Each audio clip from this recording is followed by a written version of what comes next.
The champagne glass shattered against marble as Adrian Brooks stood face to face with the woman who'd just tried to destroy him in front of 200 millionaires. Vanessa Sterling's perfectly lipsticked mouth hung open, her designer dress worth more than his entire year's salary. She'd expected him to crumble, to run, to disappear like every other poor person she'd humiliated for sport. Instead, he smiled. "You wanted a show," he said, loud enough for every phone camera to catch it. "Let's give them one." What happened next would cost her everything and save her life. If you want to see how a single father outsmarted an empire, stay until the end. Drop a comment with your city so I can see how far this story travels. Hit that like button and let's begin. The elevator doors opened on the 52nd floor with a soft chime that cost more than Adrian's monthly rent. Marcus Chen, his garage manager, grabbed his elbow and yanked him into a hallway lined with floor-to-ceiling windows.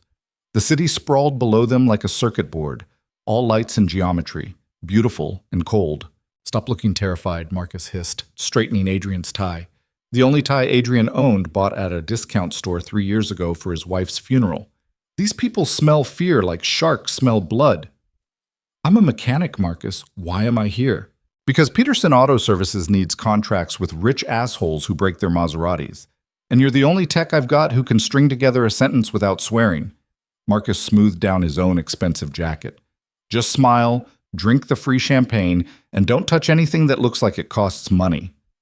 "So, everything?" "Exactly." They stepped into this main ballroom and Adrian's stomach dropped. He'd seen wealth before, worked on enough luxury cars to know what money looked like. But this was different. This wasn't wealth. This was power, displayed like plumage. Crystal chandeliers the size of his daughter's bedroom hung from vaulted ceilings.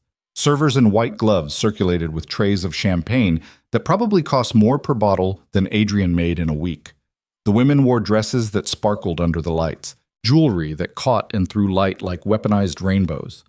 The men wore suits cut so perfectly they looked like they'd been born in them.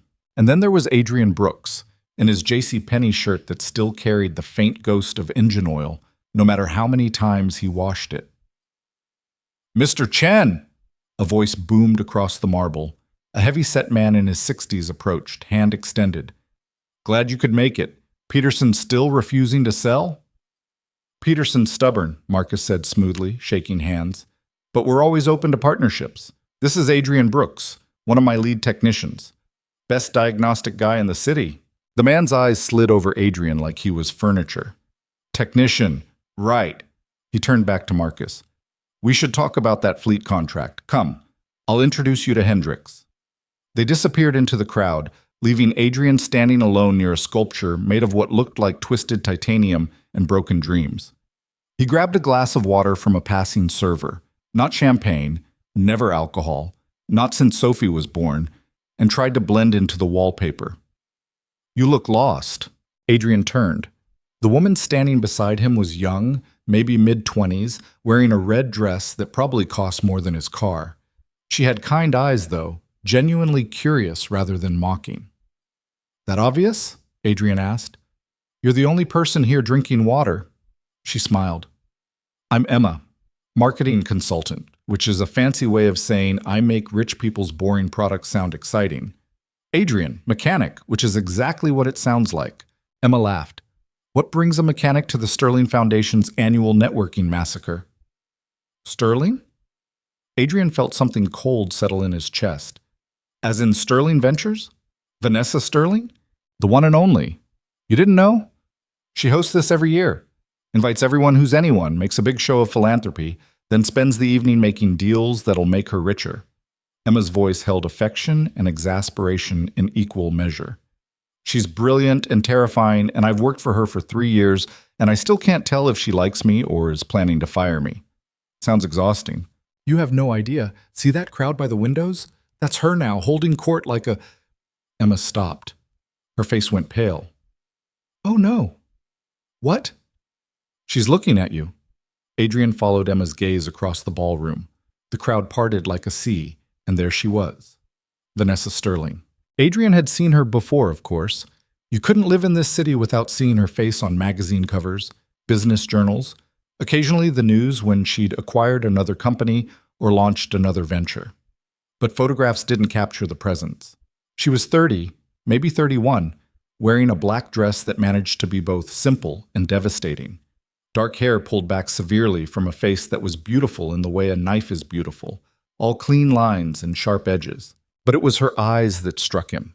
Intelligent, calculating, and currently fixed on Adrian with an intensity that made him want to check if he had something on his face. She moved through this crowd like a shark through water, people stepping aside without her having to ask. Her heels clicked on marble with the rhythm of a countdown timer. "Oh God," Emma whispered.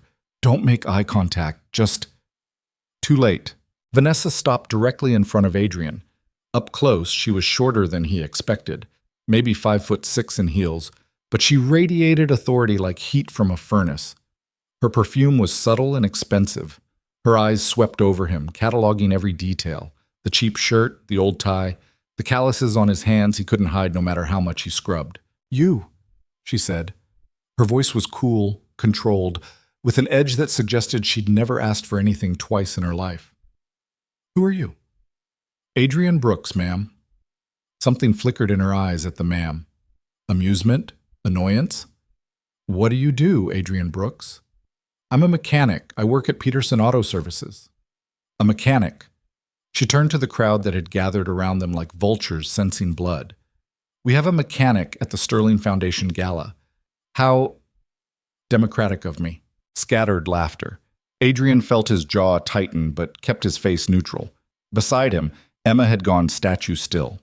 Vanessa circled him slowly, and Adrian had the distinct feeling of being appraised like a used car. "Tell me, Mr. Brooks, what brings a mechanic to an event where the average net worth is 8 figures?"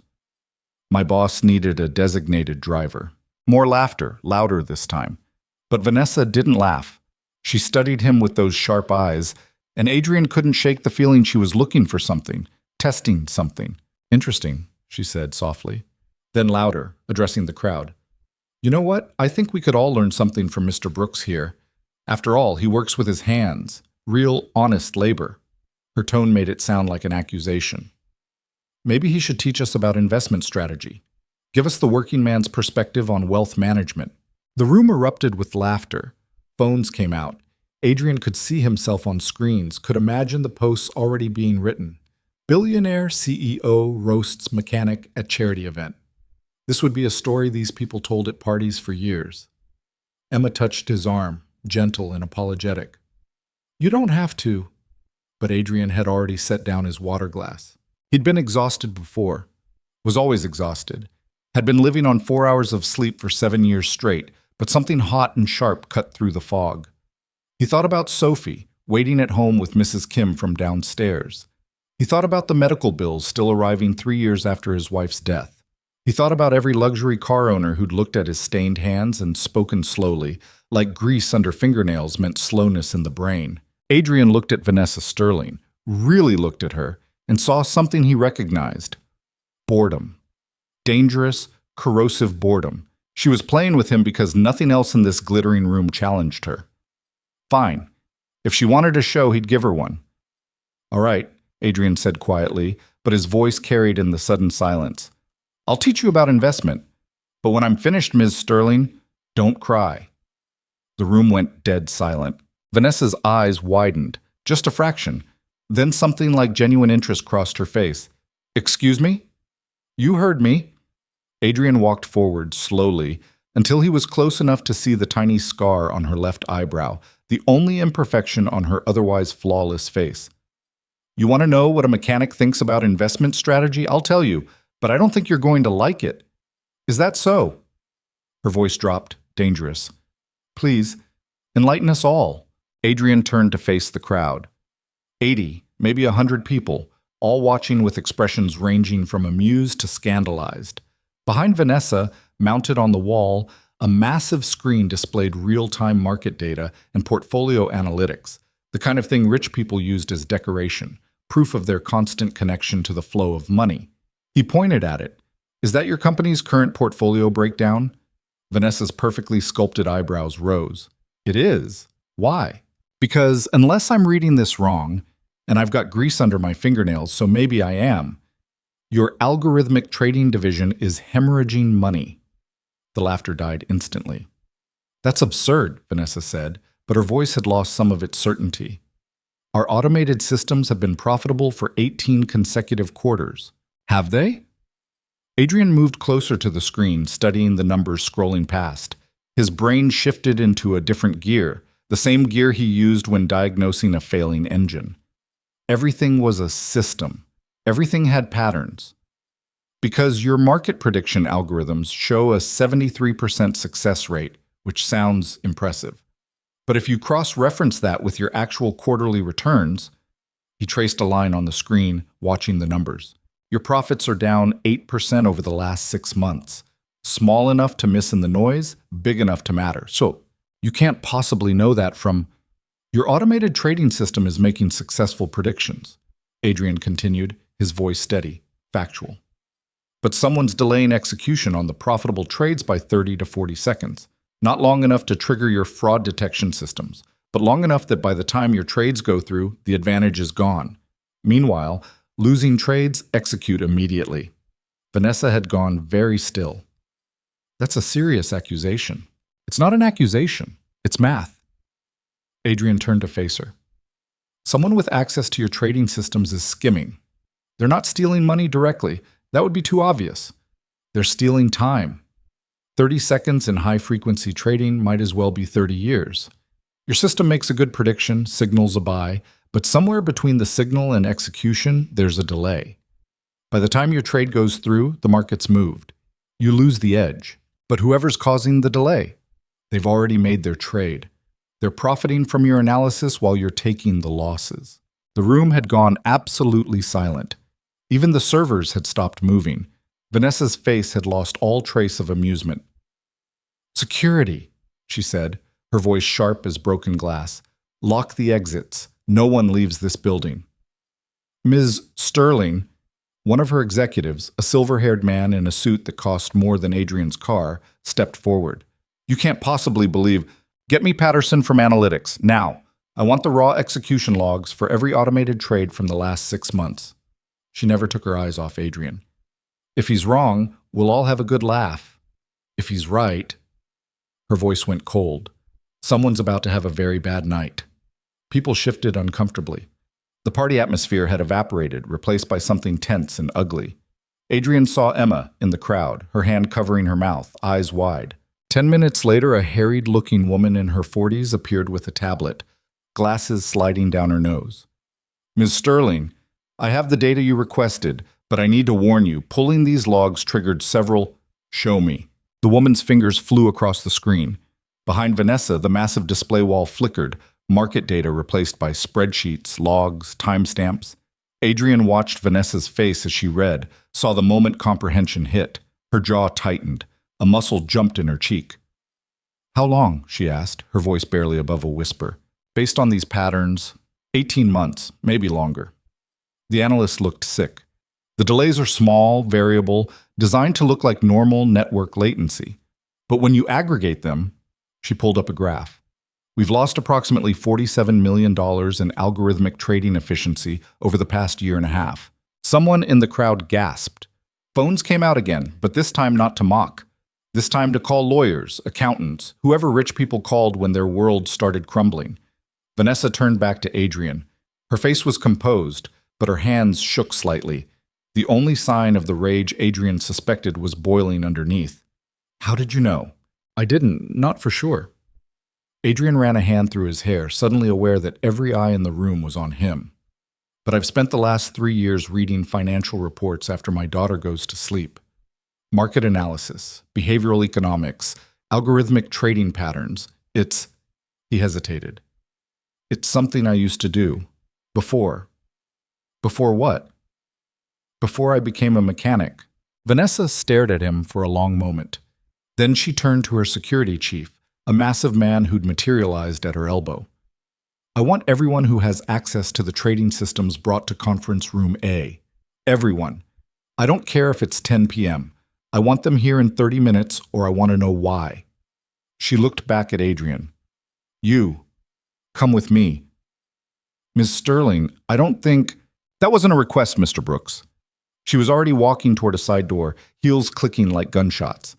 Emma, get him some coffee. He looks like he's about to fall over. And someone find Marcus Chen and tell him his mechanic is about to become very expensive.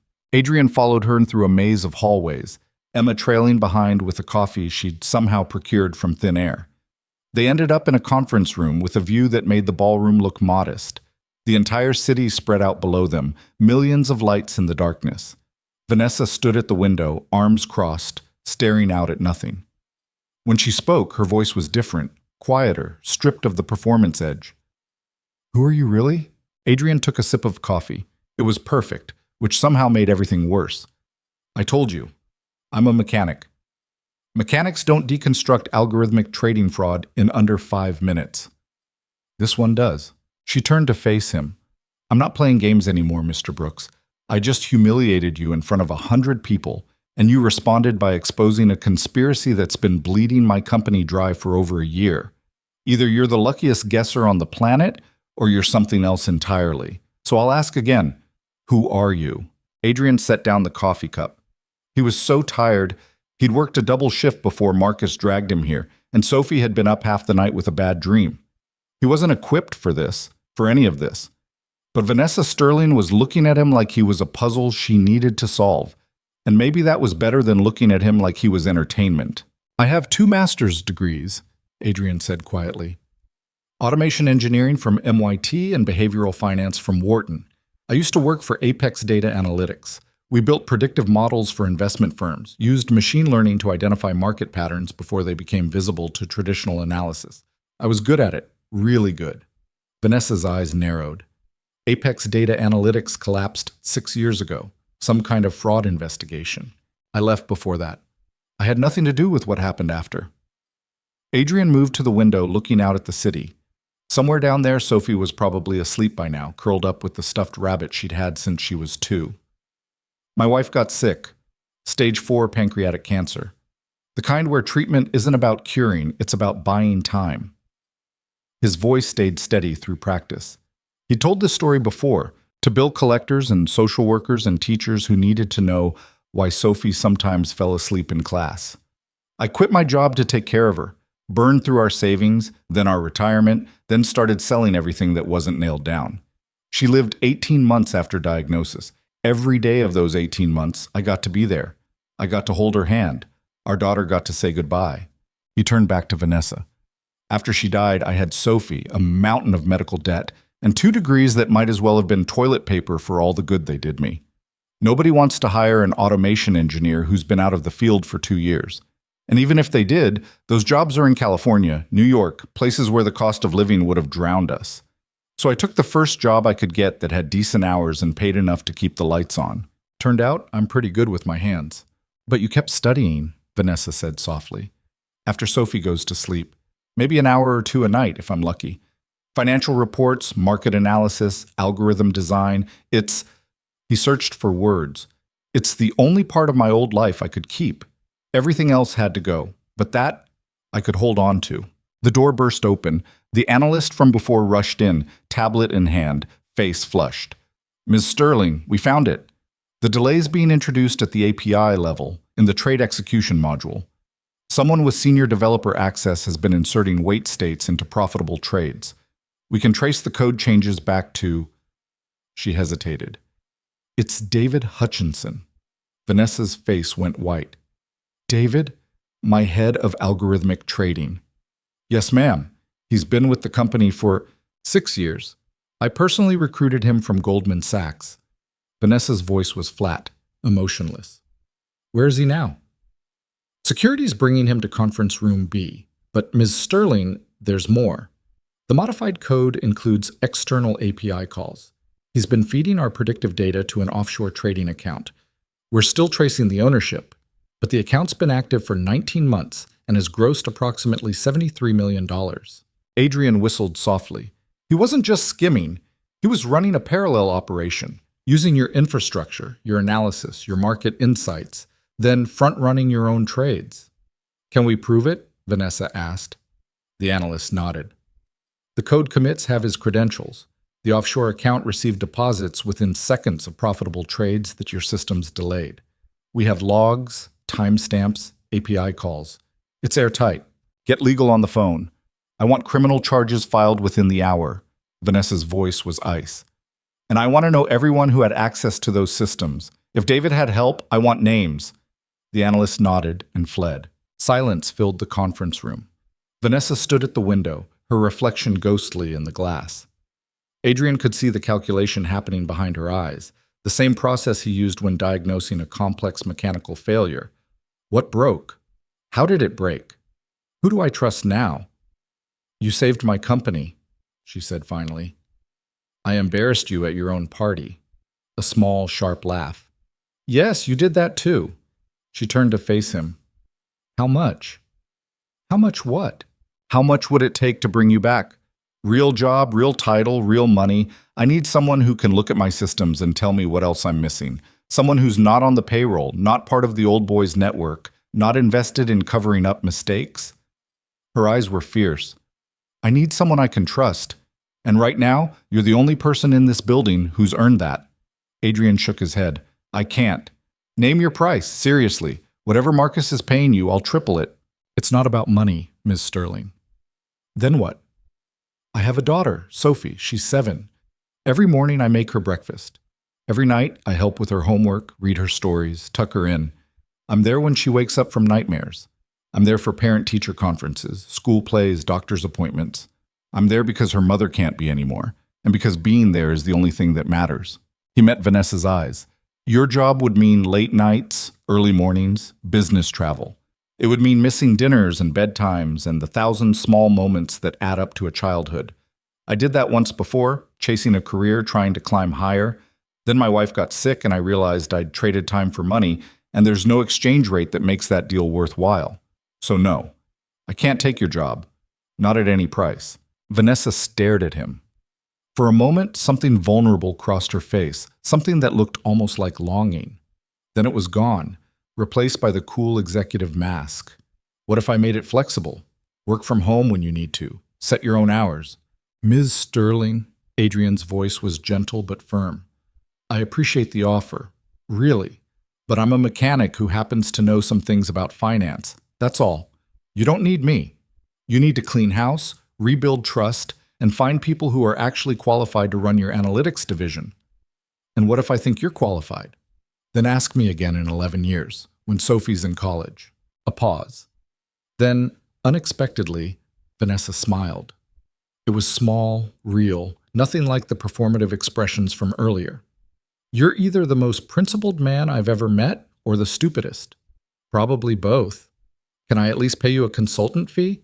You just uncovered a $73 million fraud. That has to be worth something. Adrian considered. His car needed new brakes.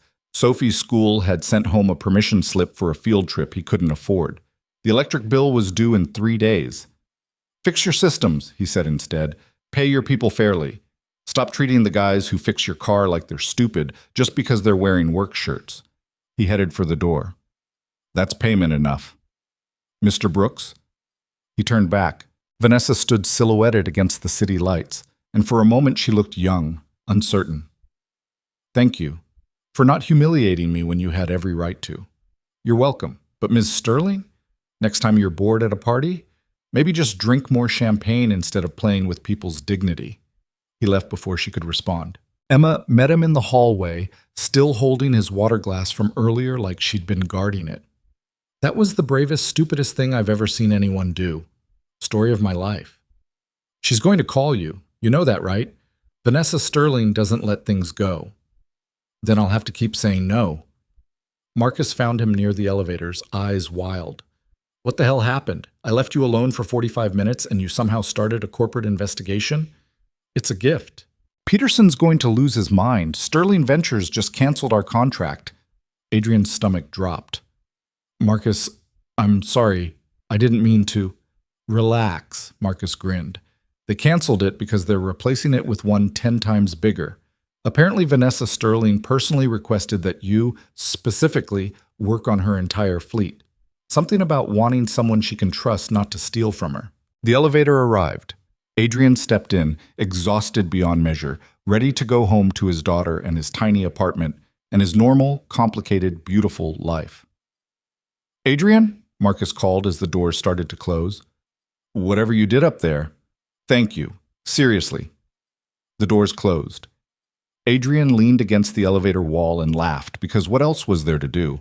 His phone buzzed. A text from an unknown number. This isn't over. VS Adrian deleted it and headed home. Sophie was asleep when he got there, Mrs. Kim snoring softly on the couch. He paid her, helped her to the door, then stood in Sophie's doorway watching his daughter sleep. She had her mother's nose, his stubborn chin, and a future that stretched out before her full of possibility. Tomorrow, he'd wake up and make breakfast. He'd fix cars and change oil and come home smelling like work. He'd help Sophie with her math homework, even though she was already better at it than he'd been at her age. They'd have dinner, probably spaghetti, her favorite, and he'd read her 3 chapters of the fantasy book they'd been working through. And if Vanessa Sterling called, he'd say no. Again. Because some things weren't for sale. Not anymore. Adrian's refusal to take Vanessa Sterling's offer should have been the end of it. Should have been a clean break. A strange story he'd tell Sophie someday when she was old enough to understand. But Vanessa Sterling didn't build a billion-dollar empire by accepting no for an answer. The first sign came 3 days later, when Adrian arrived at Peterson Auto Services to find a black Mercedes S-Class waiting in Bay 3. Not unusual, they service plenty of luxury vehicles. What was unusual was Marcus standing next to it with his arms crossed and an expression Adrian couldn't quite read. "Your 2 o'clock is here," Marcus said. "I don't have a 2 o'clock. I've got the Henderson Civic and then the transmission job on the—" "Oh, you do now." Marcus nodded toward the Mercedes. "Oil change and full diagnostic. Customer specifically requested you." Adrian pulled on his work gloves, already running through the checklist in his head. He slid under the Mercedes, positioned the drain pan, and was reaching for the oil plug when he heard heels clicking on concrete. Expensive heels. He rolled out from under the car to find Vanessa Sterling standing in the middle of his garage, looking as out of place as a diamond in a toolbox. She wore a charcoal business suit that probably cost more than his monthly rent, her hair pulled back in the same severe style from the party. But her eyes were different, less predatory, more calculating. "Miss Sterling," Adrian stood, wiping his hands on a shop rag even though he hadn't touched anything yet. "This is a surprise." "Is it?" She glanced around the garage with undisguised curiosity. "You said I should stop treating mechanics like they're stupid. I thought I'd start by actually meeting one in his natural environment." "My natural environment smells like motor oil and regret," a small smile. "At least you're honest about it." She nodded toward the Mercedes. "That's mine. It's been making a noise." "What kind of noise?" "A car noise." "How should I know? That's why I brought it to you." Adrian couldn't help it. He laughed. "Fair enough. When does it make this mysterious car noise?" "When I brake, sometimes. Maybe." She looked almost embarrassed. "I'm not very good at this." "At describing car problems or at taking no for an answer?" "Both, apparently." She leaned against the workbench, careful not to touch anything greasy. "I fired 8 people last week. David Hutchinson is facing federal fraud charges. The SEC launched an investigation into my entire algorithmic trading division. My board is threatening a vote of no confidence unless I can prove the systems are clean." "I'm sorry to hear that." "Are you?" "You're the one who started it. I'm the one who exposed it. There's a difference." Vanessa studied him for a long moment. "I've spent the last 72 hours in conference rooms with lawyers and forensic accountants. Do you know what they all had in common? Expensive suits? They all wanted to minimize the damage, spin the narrative, protect the company's reputation at all costs. Not one of them cared about the truth. They just wanted to make the problem disappear." She pushed off from the workbench. "You cared about the truth, even when it would have been easier to keep your mouth shut." "Ms. Sterling." "Vanessa, if you're going to keep turning down my job offers, the least you can do is use my first name." Adrian sighed. "Vanessa, I meant what I said. I can't work for you." "I know, you have a daughter, Sophie, right? 7 years old, likes fantasy books, struggling with fractions but excellent at creative writing according to her last report card." Adrian went very still. "How do you know that?" "I do my research." She said it matter-of-factly, like it was the most natural thing in the world to investigate the personal life of a mechanic. I also know you're 3 months behind on rent, your car needs new brakes, and you've been selling plasma twice a week to make ends meet. Heat rushed to Adrian's face. You had no right. I had every right. You exposed a $73 million fraud in my company. That makes you either extremely smart or extremely dangerous, and I needed to know which. She softened slightly. For what it's worth, I think you're the former. Then you also know why I can't take your job. I do. But here's what you don't know. Vanessa pulled out her phone, pulled up something, handed it to him. That's the contract I'm offering Peterson Auto Services. Full fleet maintenance for Sterling Ventures, plus preferred vendor status for all our subsidiary companies. It's worth about $1.2 million annually. Adrian stared at the numbers. Marcus didn't tell me it was that much. Because there's a condition. The contract specifies that Adrian Brooks personally handles all diagnostic work on my vehicles. You, specifically. Nobody else. That's insane. I'm one person. I can't. You can hire help. Marcus has already approved expanding the diagnostic division. 2 additional technicians. Your choice who. You'll train them, supervise them, but you stay here, in this garage, on your schedule. She took the phone back. I get access to someone I trust. You get to keep being a father. Everybody wins. Adrian looked at her, really looked at her, trying to figure out the angle. There was always an angle with people like Vanessa Sterling. Why? Because 3 days ago, you cost me 8 employees and a significant amount of pride. But you also saved my company. And I've learned that the kind of person who spots a $73 million fraud in 5 minutes is the kind of person you want on your side. She met his eyes. I'm not asking you to come work for me, Adrian. I'm asking you to let me become your customer. There's a difference. Before Adrian could respond, his phone buzzed. Sophie's school. His stomach dropped. They only called during the day if something was wrong. Excuse me, he said, stepping away. Hello? Mr. Brooks? This is Principal Martinez. I'm calling about Sophie. Is she okay? Is she hurt? She's fine physically, but we had an incident during recess. Sophie got into a fight with another student. Adrian's mind went blank. Sophie? My Sophie? Are you sure? Very sure. The other child made some comments about Sophie's clothes. Sophie responded by pushing her into the sandbox and telling her that mean people end up alone and unhappy. A pause. Her exact words, according to witnesses. Adrian closed his eyes. He'd said something similar last night, venting about a difficult customer after Sophie had asked why people were sometimes cruel. Apparently, she'd been listening more carefully than he'd realized. I'll be right there, he said. He hung up to find Vanessa watching him with an unreadable expression. Problem? My daughter just started her career as a playground vigilante. I need to go. I'll drive you. You don't have to... Adrian, her voice was firm. Your car is sitting on jack stands and Marcus just told me your other mechanic called in sick. Let me drive you to the school. Consider it payment for the oil change you haven't actually started yet. 20 minutes later, they pulled up to Riverside Elementary in Vanessa's Mercedes. The noise she'd mentioned turned out to be a loose heat shield, a 5-minute fix that Adrian had spotted immediately. He'd promised to handle it after dealing with Sophie. You should wait here, Adrian said, unbuckling his seatbelt. Not a chance. Vanessa was already opening her door. I want to meet the girl who's worth more than a job at Sterling Ventures. The principal's office was exactly as Adrian remembered from his own childhood. Uncomfortable chairs, motivational posters, the faint smell of floor cleaner, and institutional anxiety.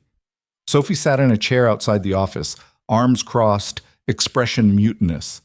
Her jeans had a grass stain on the knee. Her hair had escaped its ponytail. When she saw Adrian, her face crumpled. Daddy, I'm sorry. I didn't mean to push her, but she said my shoes were poor people's shoes and that Mom would be ashamed of me, and Adrian knelt down, pulling her into a hug. We'll talk about it, but first tell me, is the other kid okay? Sophie nodded into his shoulder. She's fine. She mostly got sand in her hair. Did you apologize? No, she didn't apologize for being mean first. Sophie. I know. 2 wrongs don't make a right. She pulled back, wiping her eyes. But it felt like they did for a second. Vanessa, who'd been standing quietly by the door, made a sound that might have been a suppressed laugh. Sophie noticed her for the first time. "Who are you?" Sophie asked, with the blunt curiosity of 7-year-olds everywhere. "I'm Vanessa. I work with your dad sometimes." Sophie's eyes narrowed. "Daddy's a mechanic. You don't look like a mechanic." "That's because I'm the person whose car breaks down. Your dad's the one who fixes it." "Oh." Sophie considered this. "Are you rich?" "Sophie," Adrian said sharply. "It's okay." Vanessa crouched down to Sophie's level, and Adrian was startled by how natural it looked.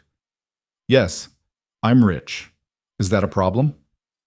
"I don't know yet. Some rich people are mean."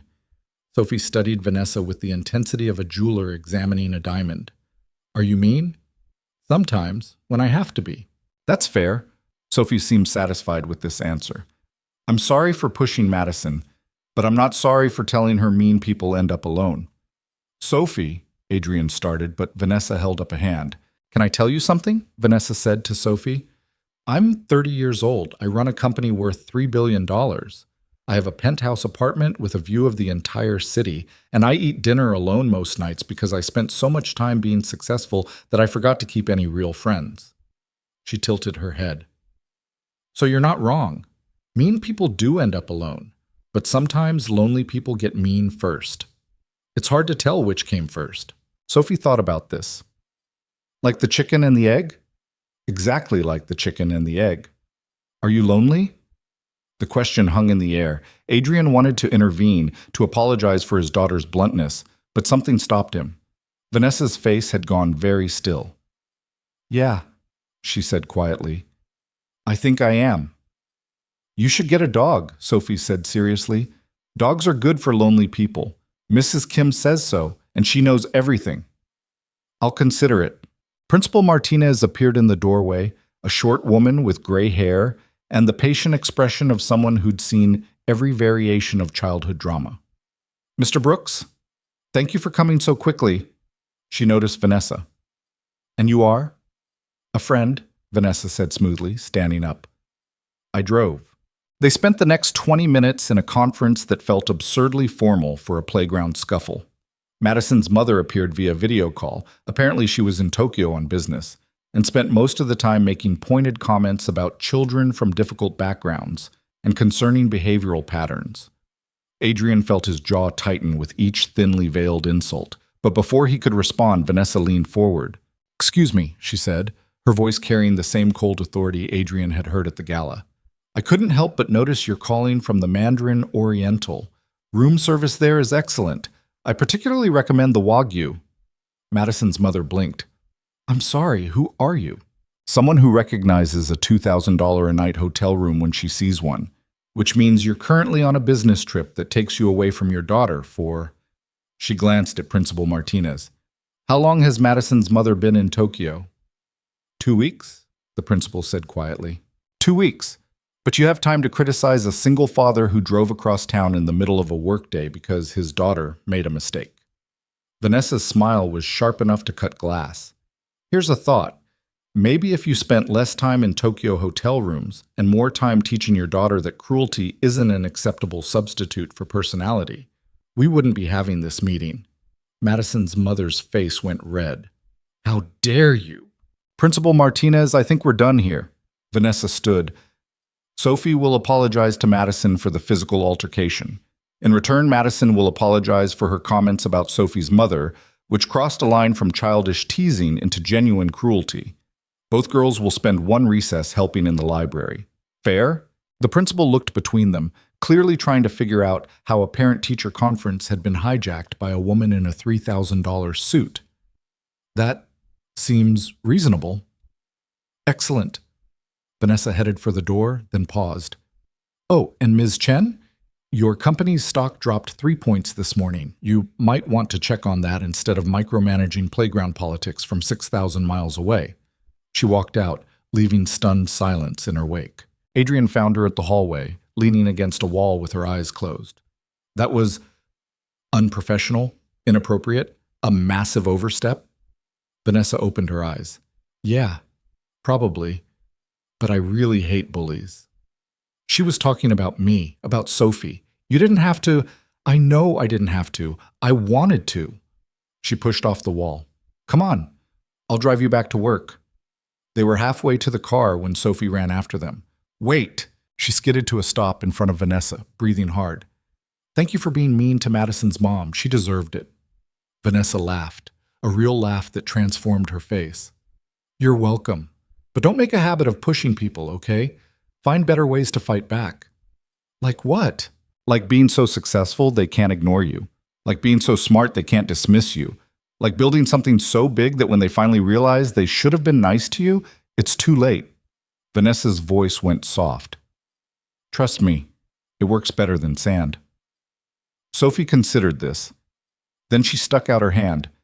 I'm Sophie Brooks. Nice to meet you. Vanessa shook it solemnly. Vanessa Sterling, the pleasure's mine. In the car, Sophie chattered about her day, the fight notwithstanding, while Adrian watched Vanessa drive. She handled the Mercedes like she handled everything else. Efficiently, competently, with total control. But there was something different now, some of the edge worn away. Your daughter's terrifying, Vanessa said when they stopped at a red light. She gets it from her mother. Tell me about her, your wife. Adrian glanced back at Sophie, who was absorbed in a book she'd pulled from her backpack. Her name was Rebecca. We met in grad school. She was getting her PhD in environmental science. Brilliant, passionate, terrible at remembering to eat when she was working on something. He smiled at the memory. She used to say I was too serious, that I needed to remember the world wouldn't end if I got a B instead of an A. Then she'd stay up until 3 a.m. perfecting her dissertation, and I'd have to physically drag her away from her computer. Sounds like she kept you balanced. She did, and I kept her fed. The light turned green. Vanessa accelerated smoothly. When she got sick, she made me promise 2 things. Take care of Sophie, obviously, but also, he hesitated, she made me promise not to stop living. Said she didn't want her death to be the thing that defined the rest of my life. Is that why you kept studying? The financial analysis?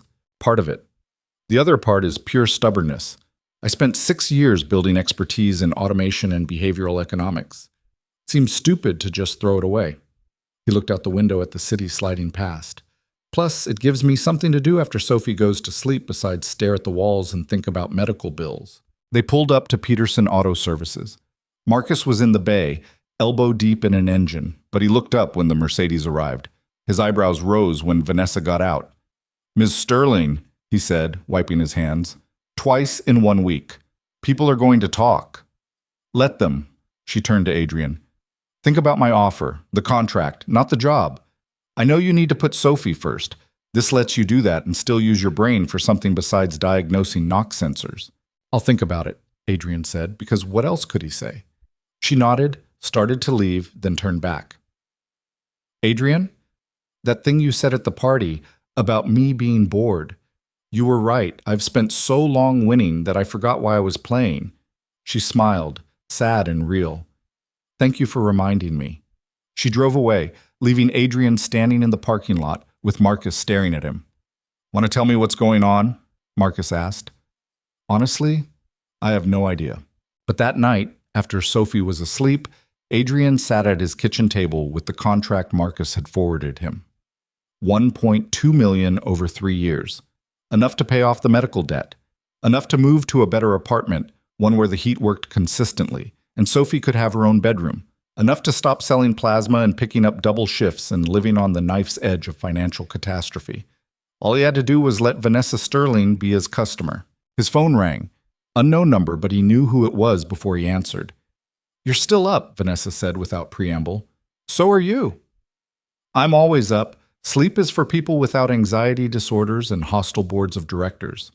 A pause. Did you look at the contract? I'm looking at it now. And? Adrian stared at the numbers. Why are you doing this? Real reason. Because I need someone I can trust, and trust is hard to buy. That's the business reason. What's the real reason? Silence. Then, your daughter asked if I was lonely. Nobody's asked me that in, I can't remember how long. Everyone asks if I'm successful, if I'm winning, if I'm on top. But lonely? Her laugh was bitter. I have $3 billion, and I eat cereal for dinner because cooking for one person feels pathetic. I run a company with 4,000 employees, and I can't name a single person I'd call if I was in trouble. And then I meet a mechanic who turned down my job offer because he'd rather read bedtime stories than make 6 figures. And I think, Maybe I've been keeping score wrong. Vanessa, I'm not asking you to fix me, Adrian. I'm asking you to let me do business with someone who still remembers what matters. Is that so strange? Adrian looked around his tiny kitchen, the sink with the slow drain, the refrigerator covered in Sophie's artwork, the coffee maker that only worked if you hit it at the right angle. His life was small and complicated and exhausting and perfect, but it was also drowning in debt. If I say yes, he said slowly, I need your word about something. Name it. Sophie comes first, always. If there's a school play or a doctor's appointment, or she just needs me home, the cars wait. No exceptions. Done. And I'm not interested in corporate politics or board meetings or any of that. I fix cars. I diagnose problems. That's it. Fair. And if you ever try to use money to pressure me into something I've said no to, this whole thing ends immediately. A longer pause, then, you really don't trust easily, do you? I trusted my wife's doctors when they said the treatment would buy her time. I trusted my old company when they said my job would be there when I got back. I trusted a lot of people, Vanessa. Most of them let me down. He softened. But I'm willing to trust you, once. Don't make me regret it. I won't, she said quietly. I promise. Adrian signed the contract electronically, sent it back, and felt something shift in his chest. Not relief exactly. More like the first deep breath after being underwater too long. Okay, he said. We have a deal. Good. I'll have the first vehicle delivered Monday. And Adrian, thank you for giving me a chance to be someone's customer instead of their boss. She hung up. Adrian sat in the quiet kitchen, listening to Sophie snore softly from the bedroom, and wondered what he'd just agreed to.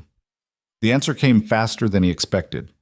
Monday morning, a Sterling Ventures fleet truck arrived, with not one, but 5 vehicles needing diagnostics. Marcus took one look at the work orders and whistled. This is going to take weeks, he said. Then we better get started. Adrian hired 2 new techs by Wednesday. Carlos, a young guy fresh out of trade school with good instincts, and Jennifer, a veteran mechanic who'd been looking for a shop that wouldn't treat her like decoration.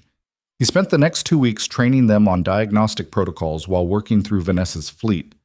It should have been straightforward work. It wasn't. The first vehicle, a Range Rover from her executive pool, had a check engine light that turned out to be a failed sensor. Simple fix. But when Adrian pulled the diagnostic data, he found something else. Irregular fuel consumption patterns that didn't match the vehicle's logged mileage. Someone was using the company SUV for personal trips and falsifying the logs to hide it. The second vehicle had similar discrepancies. So did the third.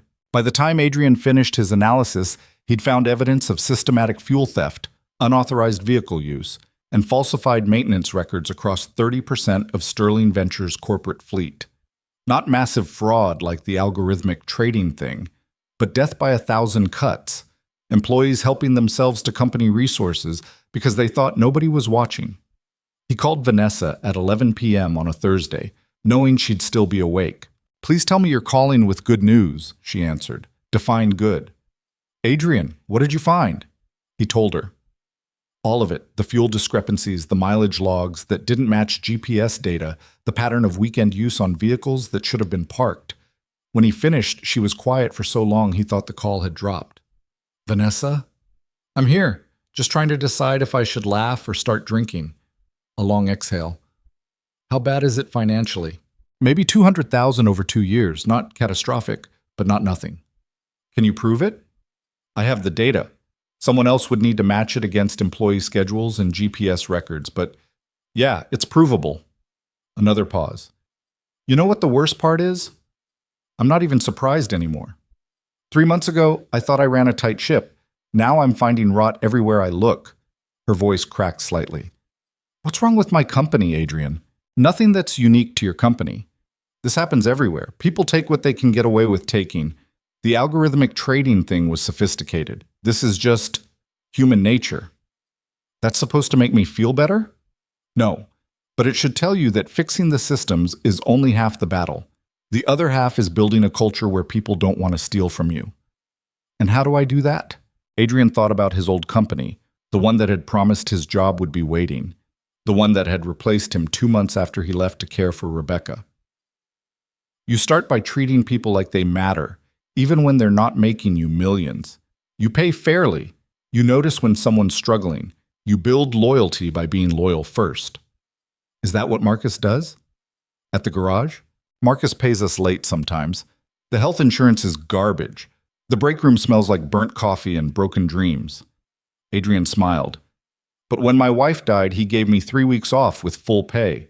When Sophie had pneumonia last year, he covered my shifts himself so I could stay home. He's not perfect, but he's there. That's worth more than money. Silence. Then, I don't know how to do that. Learn. Will you teach me? Adrian laughed. I'm a mechanic, Vanessa, not a management consultant. You're someone who understands people. That's rarer than you think. She hesitated. I know I promised not to pressure you, but would you consider consulting? Not full-time, just occasional. Help me figure out where else the systems are broken. I'll work around Sophie's schedule, I swear. Vanessa, I'll pay you $500 an hour. 10-hour monthly minimum, schedule at your discretion. All remote unless you want to come in. Adrian did the math. $5,000 a month for 10 hours of work he could do after Sophie went to sleep. That was 2 months of rent. That was Sophie's field trip and new shoes and the braces the dentist said she'd need in a few years. That was the sound of financial security knocking on his door. 20 hours minimum, he heard himself say. I won't have time every month, so when I do have time, I want to make it count. And I want it in writing that I can cancel any month with 2 weeks' notice if Sophie needs me. Done. I'll have legal send over a contract tomorrow. One more thing. What? Stop calling me at 11 p.m. unless it's an emergency. Some of us have to be up at 6 a.m. to make a 7-year-old breakfast. She laughed, surprised and genuine. Deal. Good night, Adrian. Good night. He hung up and sat in the dark kitchen, wondering what Rebecca would think of all this. Probably she'd laugh, tell him he'd stumbled backward into exactly what he needed. She was always better at seeing the shape of things than he was. The next morning, Sophie asked why he was smiling at breakfast. Just thinking about work, he said, flipping her pancake. Must be good work if it makes you smile. Yeah, Adrian said, surprising himself. I think maybe it is. The consulting work started small, 10 hours here, 15 there, always after Sophie was asleep. Adrian would sit at his kitchen table with his laptop, reviewing financial reports and operational data that Vanessa sent over encrypted channels. He'd mark up spreadsheets, write notes in the margins, send everything back by morning. It should have been boring, numbers, patterns, the kind of analytical work he used to do before his life fell apart. But Adrian found himself looking forward to it in a way that surprised him. Maybe because every problem he solved meant Vanessa's company got a little bit stronger. Maybe because it felt good to use his brain for something besides figuring out why a transmission was slipping. Or maybe, if he was honest with himself, because Vanessa had started calling him after she reviewed his reports, and their conversations had stopped being strictly professional somewhere around week 3. You found another one, Vanessa said when she called at 10:47 p.m. on a Tuesday in late October. Adrian had just sent over his analysis of her company's vendor payment systems. I found 3, actually, but the big one is your IT procurement. Adrian pulled up his notes. You're paying 40% over market rate for server equipment. Has been for about 18 months. Let me guess. Someone's getting kickbacks. Almost certainly. The vendor company is owned by a shell corporation, which is owned by another shell corporation, which eventually traces back to... He scrolled down. Did you have a VP of technology named Richard Brennan? Had being the operative word. I fired him 6 months ago for performance issues. Why? Because he's on the board of the shell corporation that owns your IT vendor. His brother-in-law is the CEO. They've been overcharging you for equipment and splitting the profits. Vanessa swore, creative and vicious. How much have we lost? About $3.2 million over 18 months. Jesus. A pause. Can we recover any of it? If you sue, maybe. But litigation takes time and costs money. Might be cheaper to cut them off, blacklist them with other vendors, and move on. That's the practical answer. What's the satisfying answer? Adrian smiled despite himself. Burn them to the ground, sue for fraud, file criminal charges, make sure everyone in the industry knows what they did. Send a message that you don't steal from Vanessa Sterling and walk away clean. I like the second option better. I thought you might. Another pause, longer this time. Adrian could hear ice clinking in a glass on her end. Can I ask you something personal? Depends on how personal. Do you ever regret it? Walking away from your career, choosing the life you have now. Adrian leaned back in his chair, looking at the dark apartment around him. Sophie's backpack hung on a hook by the door, stuffed with homework and library books. Her latest art project, a painting of their family, including a stick figure version of Rebecca with angel wings, decorated the refrigerator. No, he said. I regret that Rebecca got sick. I regret that Sophie has to grow up without her mother. I regret a lot of things, but choosing to be there for my family, that's not one of them. Even though it cost you everything else? It didn't cost me everything. It cost me a job. There's a difference. Is there? Vanessa's voice was soft, almost vulnerable. Because from where I'm sitting, it looks like you gave up everything you'd worked for. Your degrees, your career, your future. All gone. My future is making breakfast for my daughter tomorrow morning. My career is fixing cars and occasionally catching rich people stealing from you. He softened. What I gave up was ambition. And honestly, I don't miss it as much as I thought I would. I don't believe you. Why not? Because you light up when you talk about financial systems. I can hear it in your voice when you found something. You're not just going through the motions, Adrian. You love this work. He wanted to argue, but she was right. Okay, fine, I love the work, but I love Sophie more. And if I had to choose between solving your problems and reading her bedtime stories, I'd pick the stories every single time. What if you didn't have to choose? Adrian went still. What are you talking about? I've been thinking about this for weeks. What if I offered you a real position, but structured it completely differently? No office requirement, no specific hours. You work when Sophie's asleep or when she's at school. Results-based, not time-based. You solve problems. I pay you. Everyone's happy. Vanessa, we've been through this. Hear me out. Chief Analytics Officer, Sterling Ventures, $250,000 base salary, plus bonuses based on fraud recovered and systems improved. You work entirely remote except for quarterly board meetings, which we schedule around Sophie's school calendar. You hire your own team, train them your way, build the department from scratch. She paused. And before you say no, know that I've already gotten board approval. They're desperate for someone who can clean up the mess we're in. Adrian's mouth went dry. $250,000, more than triple what he'd made at his old job. Enough to pay off every debt, save for Sophie's college, maybe even buy a house. Enough to give his daughter the stability she deserved. I need to think about it, he said finally. Take all the time you need. But Adrian, I'm not trying to trap you.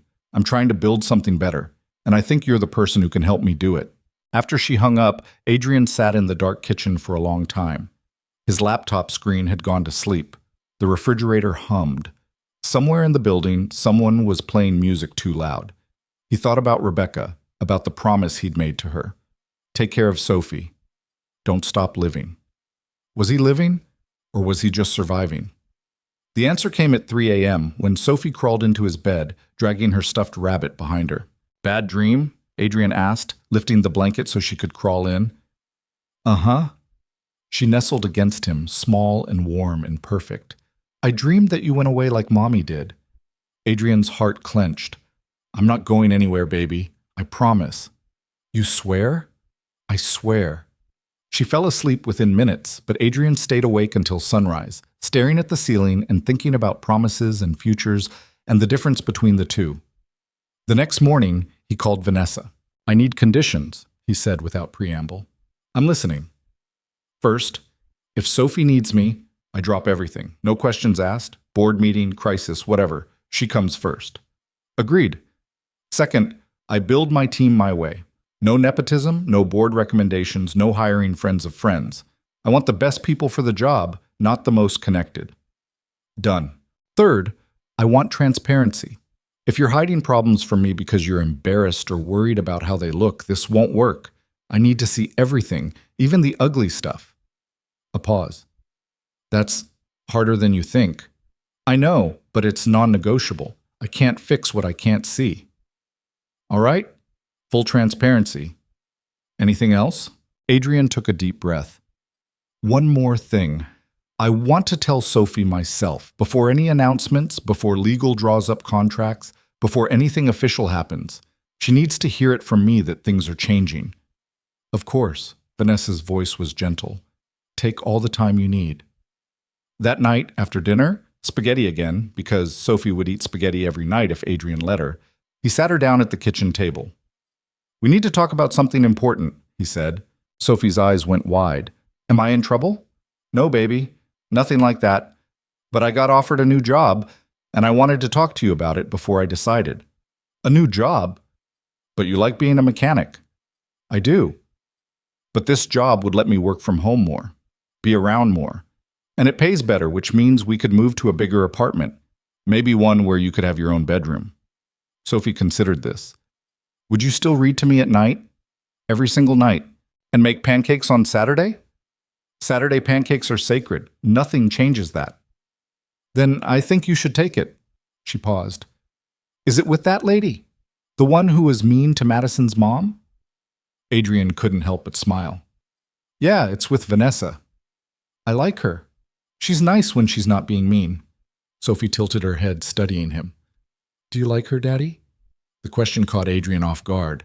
She's a friend and a good boss. That's not what I asked. 7 years old and already too smart for her own good. Yeah, Sophie, I like her. She's interesting and she's trying to be better than she was. Those are good things in a person. Mom would want you to have friends. Adrian's throat tightened. Yeah, baby, she would. Sophie nodded, satisfied. Then you should definitely take the job. But Daddy? What? If we move to a new apartment, can we bring Mrs. Kim? I don't want to leave her behind.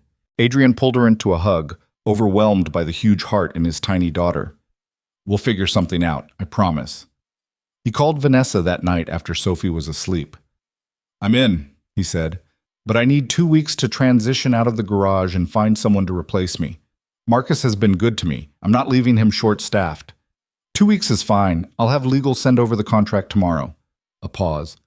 Thank you, Adrian, for trusting me. Don't make me regret it. I won't. The next 2 weeks were chaos. Adrian trained Carlos and Jennifer to handle the diagnostic work he'd been doing. He helped Marcus interview candidates for his replacement. He worked double shifts to finish all the outstanding jobs, because that's what you did when someone had given you a chance. On his last day, Marcus found him in the break room, staring at the coffee maker that still only worked if you hit it just right. You're really doing this, Marcus said. Yeah, I really am. Corporate world's going to eat you alive. You know that, right? Adrian smiled. Maybe, but I've survived worse. Marcus pulled him into a hug, brief and awkward and genuine. You're the best tech I've ever had, but more than that, you're a good man. Don't let them change that. I'll try. And Brooks, if it doesn't work out, you've got a job here, always. Adrian started at Sterling Ventures on a Monday in November. There was no office to go to, no commute to fight. He just woke up, made Sophie breakfast, walked her to the bus stop, and came home to find his laptop waiting on the kitchen table. His first task was to review the entire organizational structure of Sterling Ventures and identify weak points where fraud or inefficiency might be hiding. Vanessa had given him access to everything: financial records, employee databases, operational reports, even her personal calendar. It was like being handed the keys to a machine and told to figure out which parts were broken. Adrian spent the first week just reading, absorbing, understanding. Sterling Ventures was massive. 4,000 employees across 12 divisions, revenue of $3.2 billion annually, operations in 14 countries. The scale was overwhelming. But underneath the complexity, Adrian started to see patterns. The same patterns he'd seen in the algorithmic trading fraud and the IT procurement scam. People taking advantage of systems that were too big for anyone to fully oversee. Slush funds hidden in operational expenses. Vendor relationships that existed only on paper. Employees claiming reimbursements for travel that never happened. None of it was massive, but it added up. By the end of week 2, Adrian had identified 23 different areas of concern. He compiled everything into a report that was equal parts devastating and clinical, then sent it to Vanessa with a simple subject line: "We need to talk." She called him 30 minutes later. "This can't all be real," she said, but her voice suggested she knew it was. "It's real. I verified everything twice. Your company's losing approximately $12 to $15 million a year to fraud, waste, and abuse. Most of it small scale, hard to detect, easy to dismiss as rounding errors. Jesus Christ. A long exhale. How do we fix it? We burn it down and rebuild. New systems, new oversight, new accountability structures. And we prosecute the worst offenders publicly, make examples of them. Let everyone know the free ride is over. That's going to make me incredibly unpopular. Probably. But it'll also make you trustworthy. Right now, your company's culture is rot masquerading as success. People are stealing because they think they can get away with it. You change that by proving they can't. Another pause. This is going to get ugly, isn't it? Very. But Vanessa, you hired me to find the truth. This is it. What you do with it is up to you. I want to move forward. All of it. Prosecutions, system overhauls, everything. Her voice hardened. Set up a meeting with legal and HR for tomorrow. In person. I know you don't like coming into the office, but I need you there for this. Adrian glanced at the calendar. Tomorrow was Tuesday. Sophie had school. Mrs. Kim could watch her in the afternoon if needed. What time? 2:00. And Adrian? Wear something nice. We're going to war. The Sterling Ventures headquarters occupied 40 floors of a glass tower in the financial district. Adrian had never been inside, had only seen it from a distance. Anonymous and intimidating. Up close, it was even more so. Security made him sign in 3 times before issuing a visitor badge that felt vaguely accusatory. The elevator was all mirrors and chrome, showing him multiple versions of himself in the one suit he owned. The same suit he'd worn to Rebecca's funeral, now slightly too big because he'd lost weight from stress and irregular eating.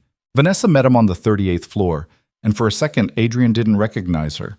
She wore a black suit that looked like armor, her hair pulled back so severely it could have been weaponized. But when she saw him, something in her face softened. "You came," she said. "You asked." "I know, but—" She glanced around the empty hallway. "Most people I ask to do things, they do them because they're afraid of me. You do them because you said you would. It's different. Is that good or bad?" "I'm still figuring that out." She started walking, heels clicking on marble. Legal and HR are waiting. Fair warning, they're going to push back. Hard. What you're proposing means admitting we've had systematic problems for years. That's going to hurt our stock price, our reputation, maybe open us up to shareholder lawsuits. So what do you want me to do? Vanessa stopped at a conference room door, her hand on the handle. Tell them the truth. All of it. No sugarcoating, no corporate doublespeak, just the facts. She met his eyes. And when they try to spin it or minimize it, don't let them. I hired you to fix my company, not protect people's feelings. The conference room was full of people in expensive suits who all looked at Adrian like he was something unpleasant they'd found on their shoe. Vanessa introduced him as the new chief analytics officer, and Adrian watched their expressions shift from dismissive to confused to vaguely hostile. "Before we begin," said a woman in her 50s with silver hair and a suit that probably cost $5,000. "I want to state for the record that General Counsel's office was not consulted on this hire. We have significant concerns about bringing in an outsider with no corporate experience to such a sensitive position." "Noted, Patricia," Vanessa said coolly. "Adrian, the floor is yours." Adrian opened his laptop, pulled up his presentation, and started talking.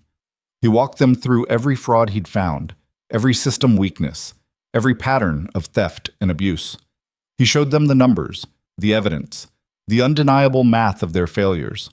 Halfway through, Patricia interrupted. "These allegations are serious. Do you have proof?" "I have transaction logs, email trails, GPS data, and about 40 hours of forensic analysis. If you'd like to review it all, I can send you the raw data. But yes, I have proof." "And you're suggesting we prosecute our own employees, publicly?" "I'm suggesting you prosecute criminals who happen to work for you. There's a difference." "The optics of this are terrible," said a man Adrian didn't know, probably someone from PR. "We'll look incompetent, like we've been asleep at the wheel for years." "You have been asleep at the wheel," Adrian said flatly. "The question is whether you want to keep sleeping or wake up and fix it." The room erupted.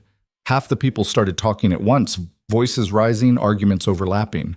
Vanessa let it go for about 30 seconds before she slammed her hand on the table hard enough to make everyone jump. "Enough!" Her voice cut through the noise like a blade. "Here's what's going to happen. We're going to implement every recommendation Adrian's made. We're going to prosecute every person he's identified. And we're going to do it publicly, transparently, because that's the only way to rebuild trust. She looked around the room. If anyone here has a problem with that, you can leave. Now. Nobody moved. Good. Adrian, continue. He finished his presentation in silence. By the time he was done, Patricia looked like she'd aged 10 years. This is going to be a nightmare, she said quietly. Yes, Vanessa agreed, but it's a necessary nightmare, and we're going to get through it together. She stood. I want action plans from each department by end of week. Adrian will coordinate with you to implement new oversight systems. Anyone who doesn't cooperate answers to me directly. Clear? Murmured agreement. People filed out, avoiding eye contact with Adrian like he was contagious. When the room was empty, Vanessa sat down heavily in a chair. That went well, Adrian said dryly. They hate you. I noticed. Good. Means you're doing your job right. She rubbed her temples. How long before this hits the press? Someone in that room will leak it within 48 hours. Guaranteed. Great. Just great. She looked up at him. You sure you want to do this? It's not too late to back out, go back to fixing cars and living a quiet life. Adrian thought about Sophie, safe at school, probably eating terrible cafeteria pizza and telling her friends about her dad's new job. He thought about Rebecca, about the promise he'd made. He thought about the kitchen table where he'd spent so many nights studying financial reports, refusing to let his skills die just because his career had. I'm sure, he said. Someone has to do the right thing. Might as well be us. Vanessa smiled, tired but real. Us. I like the sound of that. The leak came even faster than Adrian expected. 24 hours later, a business journal ran a story about systematic fraud investigation at Sterling Ventures. The stock price dropped 8 points in a day. Shareholders demanded answers. The board called an emergency meeting, and through it all, Adrian kept working. He built his team carefully. 5 analysts, all people with forensic accounting backgrounds and no connections to Sterling Ventures' existing power structure. He designed new oversight systems, implemented automated fraud detection, and personally reviewed every high-value transaction. It was exhausting. It meant late nights and early mornings, and Sophie asking why he looked so tired all the time. But it also meant progress. Every week, another fraud exposed. Every week, another corrupt employee terminated. Every week, Vanessa's company got a little bit cleaner. 6 weeks after Adrian started, they held a press conference. Vanessa stood at a podium in front of 50 journalists and cameras and admitted everything. The fraud, the failures, the systematic problems that had plagued her company for years. I failed in my duty to oversee this organization properly, she said, her voice steady despite the camera flashes. I allowed a culture of complacency to take root. I trusted the wrong people and ignored warning signs I should have caught. That ends today. She introduced Adrian then, and he felt every eye in the room fix on him. This is Adrian Brooks, our new chief analytics officer. He's the one who uncovered these problems. He's the one who insisted we face them head on instead of hiding them. And he's the one who's going to help us rebuild into the company we should have been all along. The questions came fast and brutal. How much money was lost? Who was being prosecuted? Why should anyone trust Sterling Ventures now? Adrian answered honestly, calmly, with the same matter-of-fact precision he used when explaining engine problems to customers. No spin, no corporate doublespeak, just facts. Afterwards, in Vanessa's office, they watched the news coverage.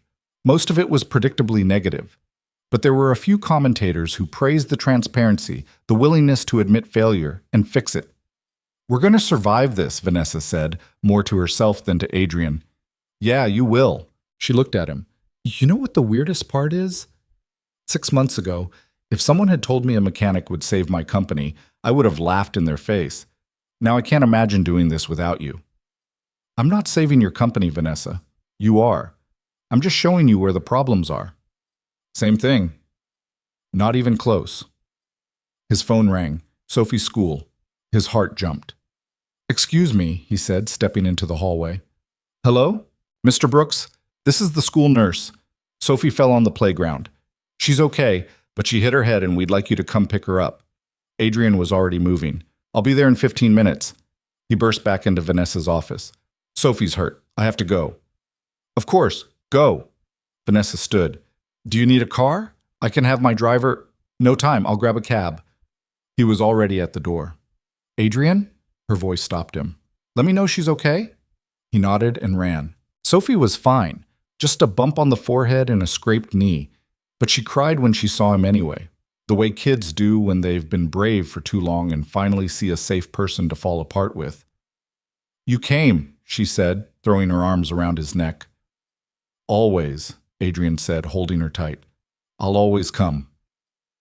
That night, after Sophie was asleep with an ice pack on her head and her rabbit tucked under her arm, Adrian's phone buzzed with a text from Vanessa. Is she okay? She's fine. Mostly just scared. Thank you for letting me know. And Adrian? Today, the press conference, everything, you were incredible. Just thought you should know. Adrian stared at the message for a long time. Then he typed back. Couldn't have done it without you. We make a good team. 3 dots appeared, disappeared, appeared again, finally. Yeah, we really do. Adrian set down his phone and looked around his apartment. It was still small, still shabby, still smelled faintly of whatever Mrs. Kim had cooked for dinner. But things were changing. In 2 weeks, they'd be moving to a new place. 2 bedrooms, better neighborhood, closer to Sophie's school. He'd already paid off half the medical debt. Sophie's college fund had actual money in it. His life was getting better piece by piece, day by day. And somewhere in the city, Vanessa Sterling was probably still awake in her massive penthouse, eating cereal for dinner and planning tomorrow's battles. Maybe someday he'd tell her that loneliness was a choice, not a sentence. That connection was possible even for people who'd forgotten how to want it. But not yet. For now, they had a company to fix and a trust to rebuild and a friendship that neither of them quite knew what to do with. It was enough. It had to be. The new apartment had 2 bedrooms, working heat, and windows that didn't rattle when the wind blew. Sophie ran through the empty rooms on moving day, her footsteps echoing off bare walls, shouting about which room would be hers and where her stuffed animals would live. Can we paint it purple? She asked, breathless from running.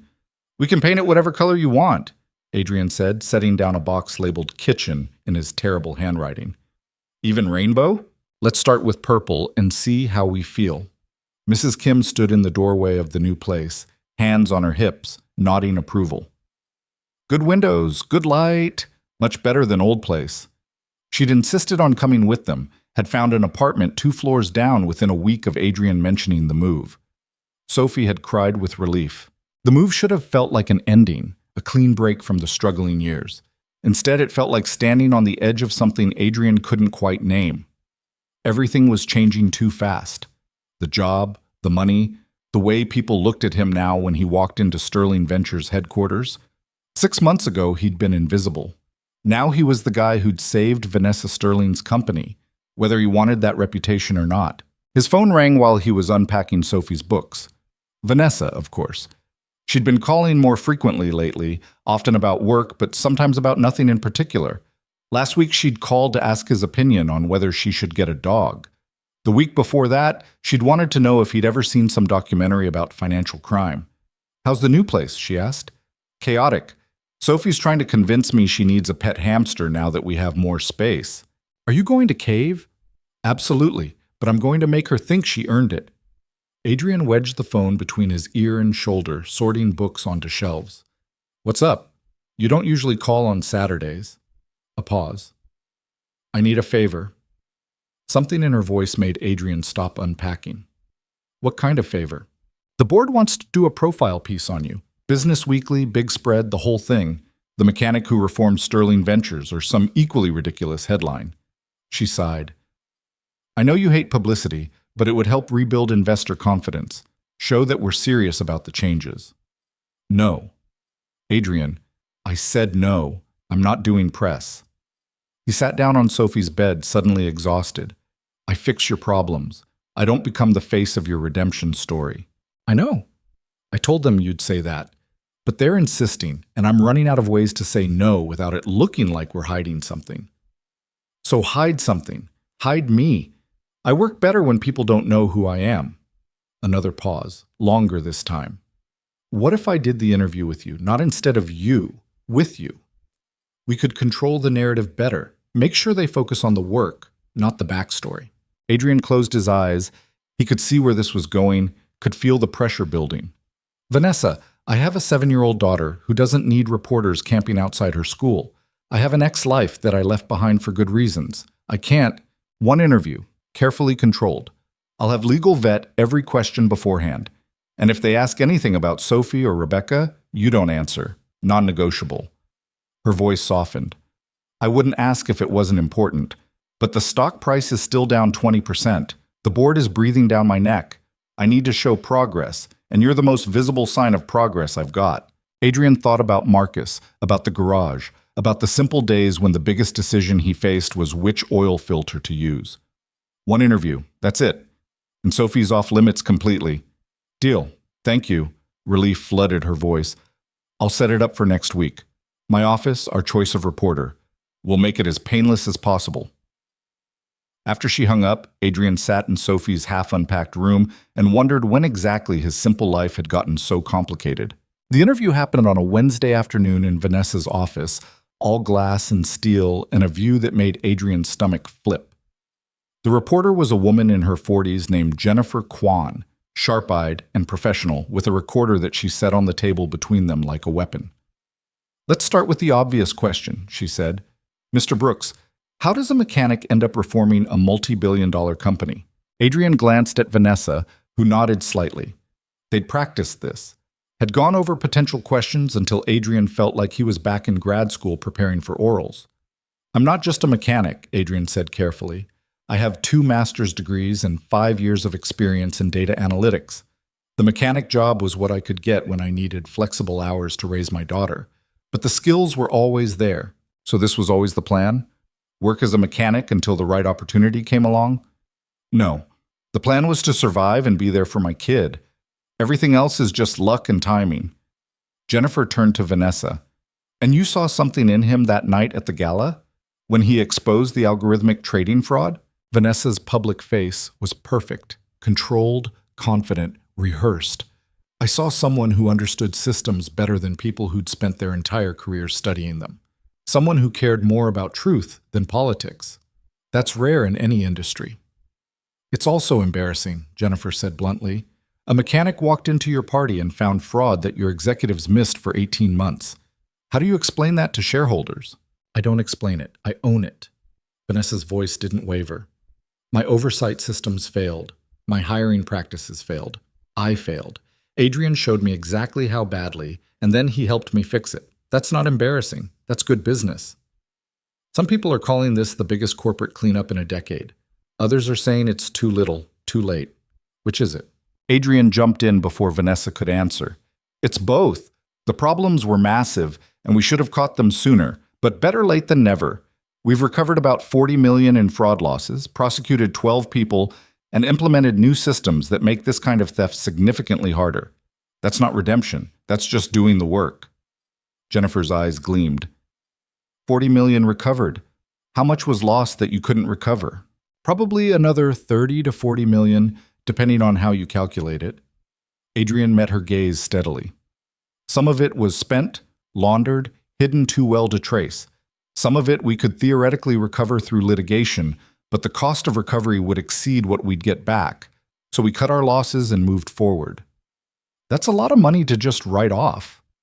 It is. But dwelling on what's gone doesn't help anyone. Fixing the system so it doesn't happen again, that's what matters. The interview went on for another hour, questions probing and sharp, designed to find cracks in their story. But Adrian had spent 6 months living in the details of Sterling Ventures' failures. He knew the numbers, the patterns, the ugly truth of what had happened.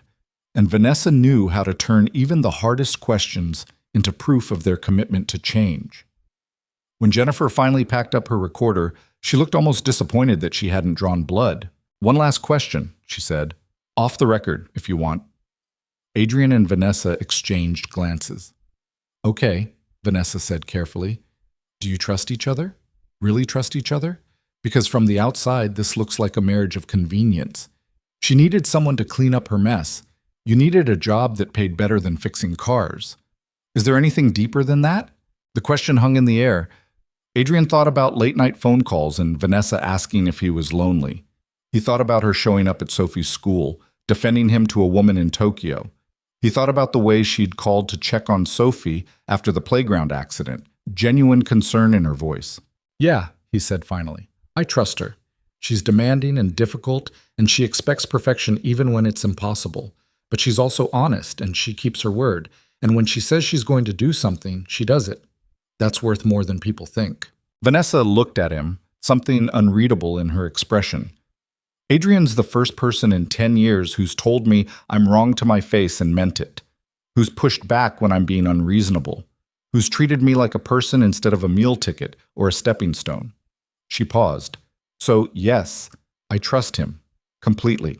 After Jennifer left, they sat in Vanessa's office watching the sun set over the city. Adrian's phone buzzed. Mrs. Kim sending a picture of Sophie doing homework, tongue stuck out in concentration. "That went better than I expected," Vanessa said. "You were good. Very polished. Years of practice." She stood, moved to the window. "Can I ask you something personal?" "Depends how personal." "When you look at me, what do you see?" Adrian studied her silhouette against the dying light. "What kind of question is that?" "An honest one. Most people see money or power or an opportunity. Some people see a cold bitch who fired her way to success. I'm curious what you see." Adrian stood, joined her at the window. "I see someone who's terrified of being ordinary. Someone who built an empire because being successful was easier than being happy. Someone who's lonely but doesn't know how to fix it because fixing things requires admitting they're broken first." Vanessa flinched. "That's pretty brutal." "You asked for honest." "I did." She turned to face him. "You want to know what I see when I look at you?" "Not really, but you're going to tell me anyway." A small smile. "I see someone who gave up everything that society says matters and somehow ended up with the only thing that actually does. I see someone who's completely at peace with choices that would destroy most people, and I'm jealous as hell because I don't know how to do that." "Vanessa, I'm serious. You walk around like you've already won the game everyone else is still playing. It's infuriating and inspiring in equal measure." Adrian shook his head. "I haven't won anything. I'm just doing what needs to be done, same as you." "No, you're doing what you want to do. There's a difference." Before Adrian could respond, his phone rang again. Sophie's school, and his stomach dropped because they never called twice in one day unless something was wrong. "Mr. Brooks, I'm so sorry to bother you." It was Principal Martinez, and she sounded stressed. "We have a situation. Sophie's fine, she's not hurt, but we need you to come in tomorrow morning for a meeting." "What happened?" "One of the students showed their parents the Business Weekly website. There's already a preview article about you and Ms. Sterling. The parent recognized you from school pickup and posted about it on social media." She paused. "It's gotten a bit out of hand. Other parents are asking questions, some reporters called the school, and we need to discuss how to handle this before it disrupts Sophie's education." Adrian closed his eyes. "I'll be there at 8. After he hung up, Vanessa was watching him with concern. "What's wrong?" "Your interview just made my daughter's school a circus. Parents are asking questions, reporters are calling. Exactly what I was afraid of." "I'm so sorry. I didn't think that. "No, you didn't, because you've never had to worry about this kind of thing." Adrian grabbed his jacket. "I need to go." "Adrian, wait. Let me help. I can have legal send a cease and desist to anyone harassing the school. I can. Oops. You can't fix this with lawyers, Vanessa. This is my life, my daughter's safety. I told you she was off limits, and now she's." He stopped, forced himself to breathe. "I need to go home." He left before she could argue. The meeting at Sophie's school was exactly as bad as Adrian feared. Principal Martinez, 2 board members, and a lawyer who seemed primarily concerned with liability. They wanted Adrian to withdraw Sophie from school until the media attention died down. "Absolutely not," Adrian said flatly. "She's not being punished because her father did his job." "No one's suggesting punishment, Mr. Brooks. We're concerned about disruption to the other students." "Then handle the disruption. Restrict access to the grounds, send a letter to parents asking for privacy, do whatever schools do when this kind of thing happens. But Sophie stays in her class with her friends, living her normal life." The board members exchanged glances. The lawyer cleared his throat. "Perhaps if you agreed to stop doing interviews." "I did 1 interview. 1. And I did it specifically to help rebuild confidence in the company I work for. I'm not apologizing for doing my job." Adrian leaned forward. Here's what's going to happen. Sophie stays in school. You protect her from reporters and nosy parents. And if anyone has a problem with that, they can take it up with me directly. Clear? Principal Martinez, who'd been quiet until now, nodded. That seems reasonable. We'll send a communication to all families today. Sophie is welcome to stay. After the meeting, Adrian found Sophie waiting in the library, reading a book that was definitely too advanced for second grade.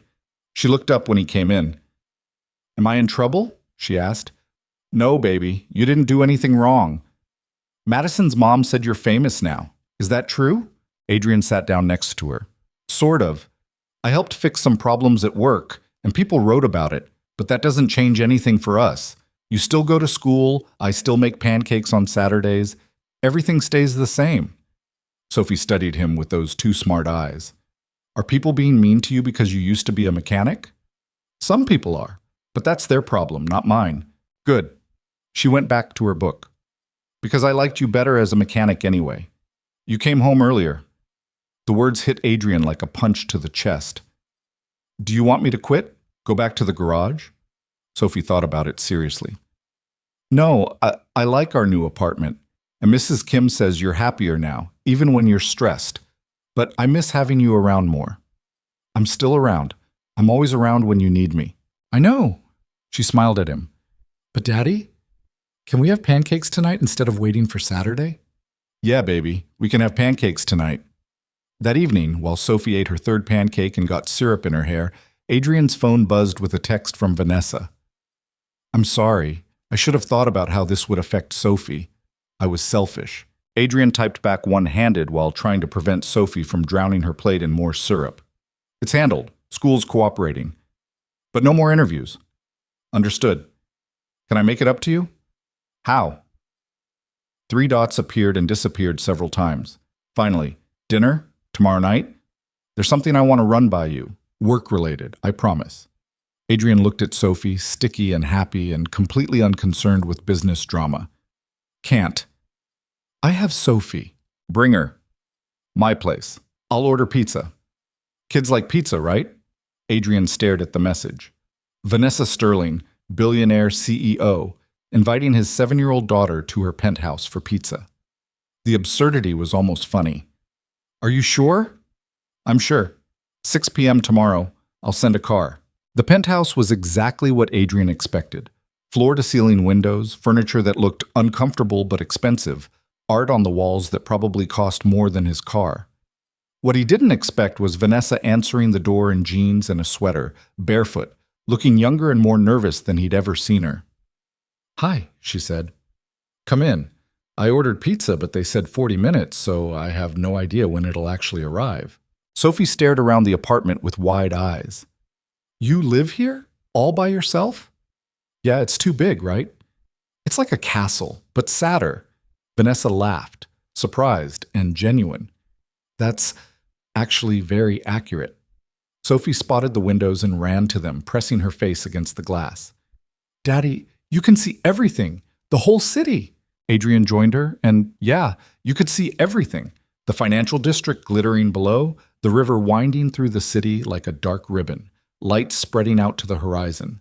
It was beautiful and lonely in equal measure. Can I explore? Sophie asked Vanessa. Sure. Just don't touch anything that looks expensive, which is basically everything.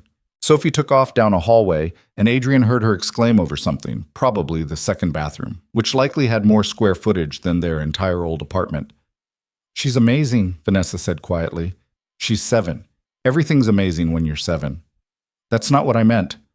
Vanessa moved to the kitchen, started pulling out plates. She's smart and kind and completely comfortable in her own skin. That's rare at any age. She gets that from her mother. They stood in awkward silence for a moment. Then Vanessa said, I meant what I texted. I'm sorry about the school thing. I didn't think about the consequences for Sophie.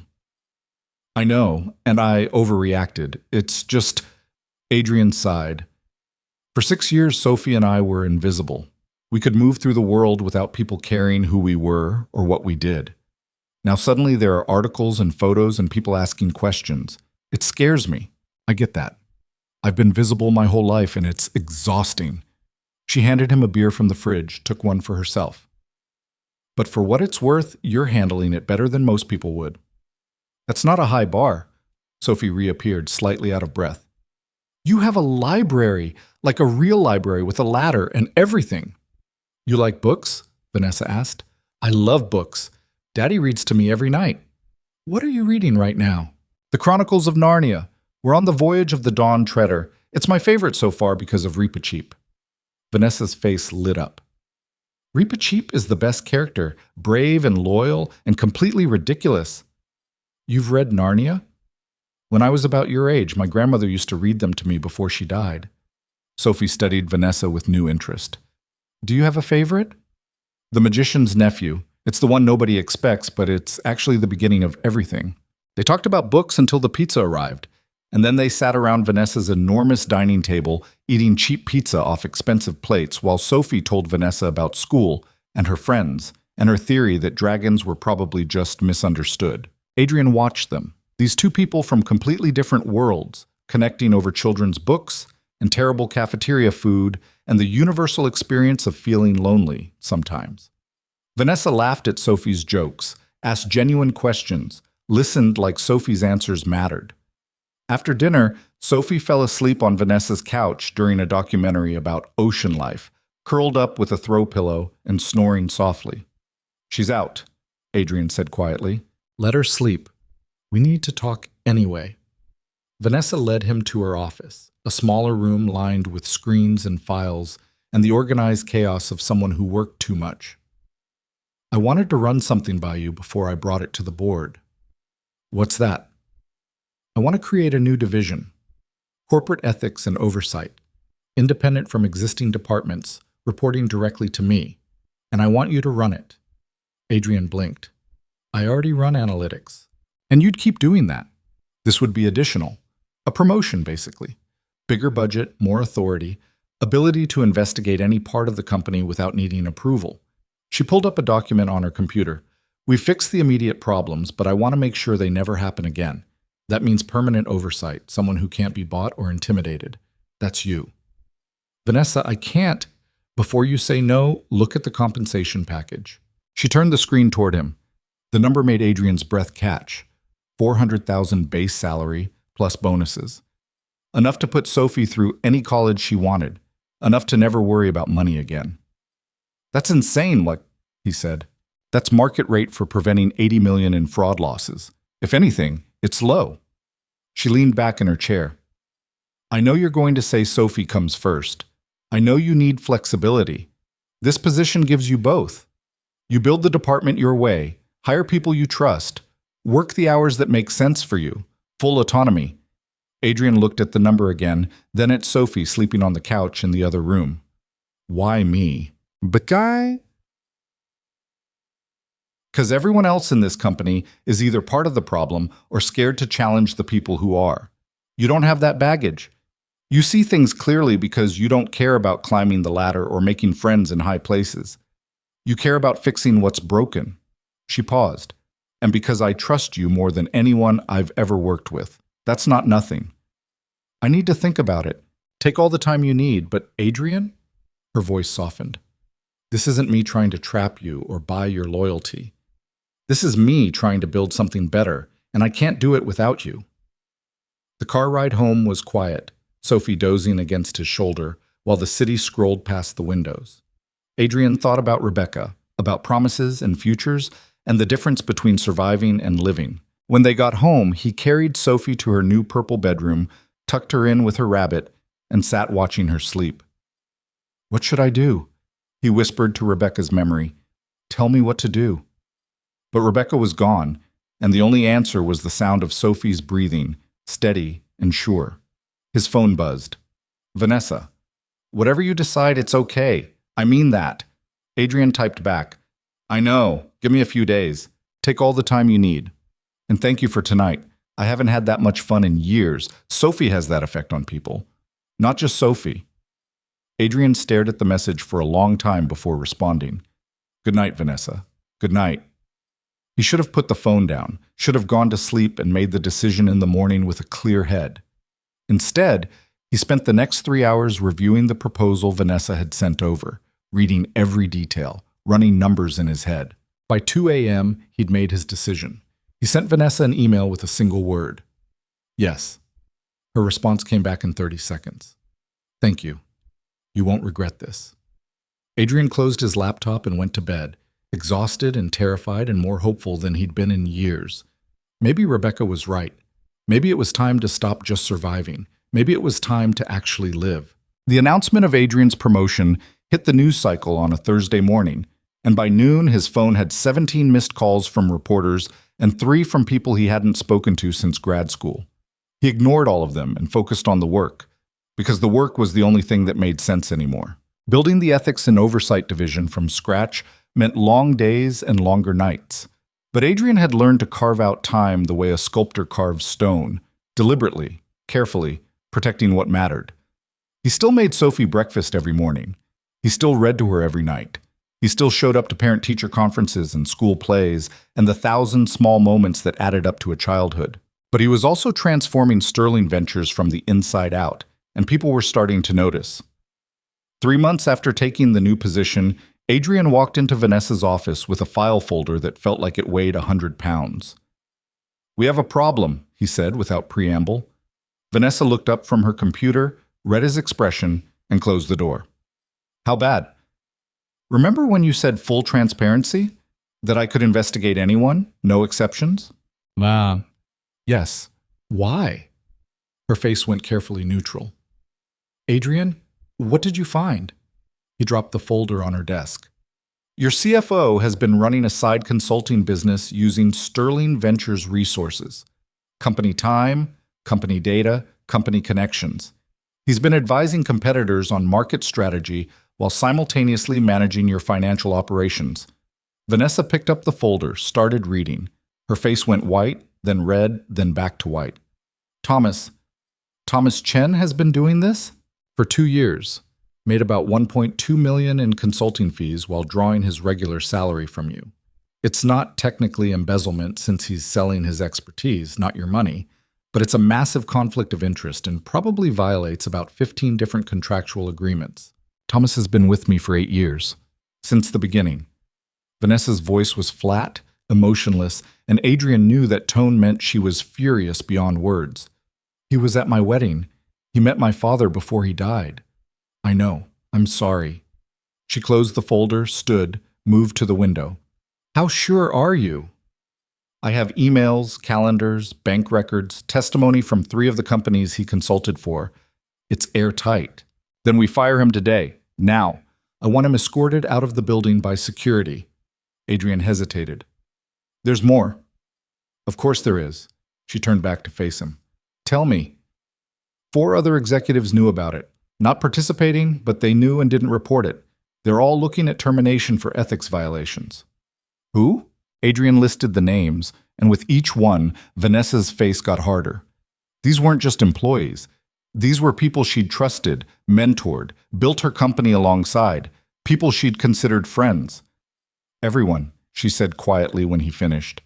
"Everyone I trusted betrayed me." "Not everyone." "No. Just the people who were there from the start." She laughed, bitter and sharp. "You know what the worst part is? I'm not even surprised anymore. Every time we dig deeper, we find more rot.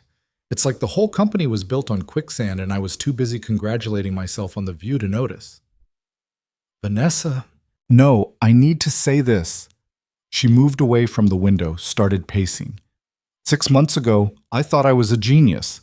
Self-made billionaire, company worth $3 billion. Everything I touched turned to gold.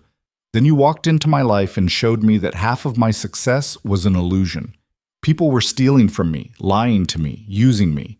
And I didn't see any of it because I was too arrogant to look. You're not arrogant. You're human. Everyone has blind spots. My blind spots cost the company over $100 million and destroyed relationships I thought would last forever. She stopped pacing, looked at him directly. "How do you do it? How do you keep seeing people clearly? How do you know who to trust?" Adrian thought about Rebecca, about the doctors who'd promised time they couldn't deliver, about his old company, about broken promises and shattered assumptions. "I don't. I get it wrong constantly, but I've learned that trust isn't about assuming people are good. It's about being clear on what you need and watching whether people deliver." Thomas didn't deliver. Neither did the others. That's not your failure, that's theirs. Easy to say, harder to believe. Yeah, well, most true things are. Vanessa smiled despite everything. You're annoyingly wise for someone who used to change oil for a living. I'm really not.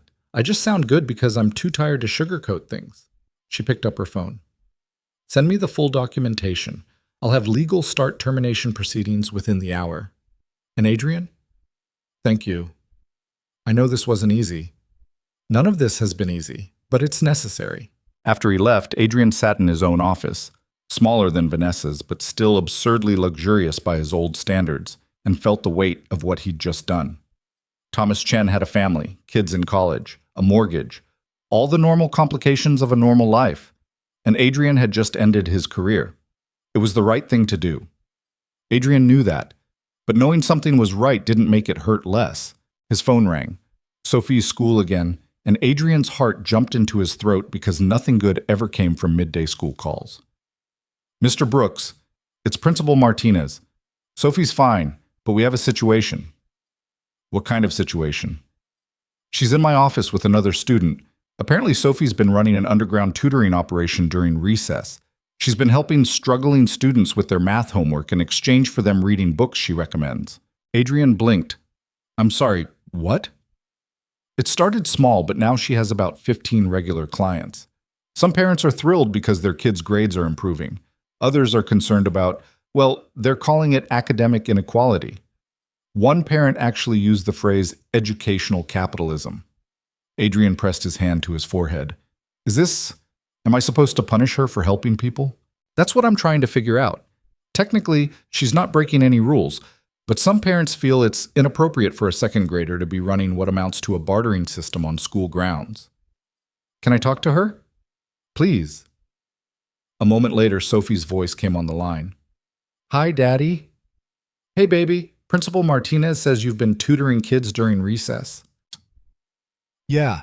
Emma couldn't understand fractions, so I explained them using pizza slices. Then Marcus asked for help with word problems. Then it just kind of grew. And you're making them read books in exchange? Not making them. It's like a trade. I help with math, they read a book and tell me what they thought. It's fair. Adrian couldn't help but smile. You know, some parents are upset about this, right? That's dumb. I'm helping people. Why would anyone be mad about that? Because people are complicated and sometimes they get nervous when things change, even if the change is good. He paused. Are you doing this because you want to or because you think you should? Both? Math is easy for me and I like helping, but also, she lowered her voice. Some of the kids were getting made fun of for being bad at math, like how Madison used to make fun of my clothes. I thought if I helped them get better, maybe the mean kids would stop. And there it was. His daughter, trying to fix the world one fraction at a time because she'd learned that knowledge was power, and power could protect you from cruelty.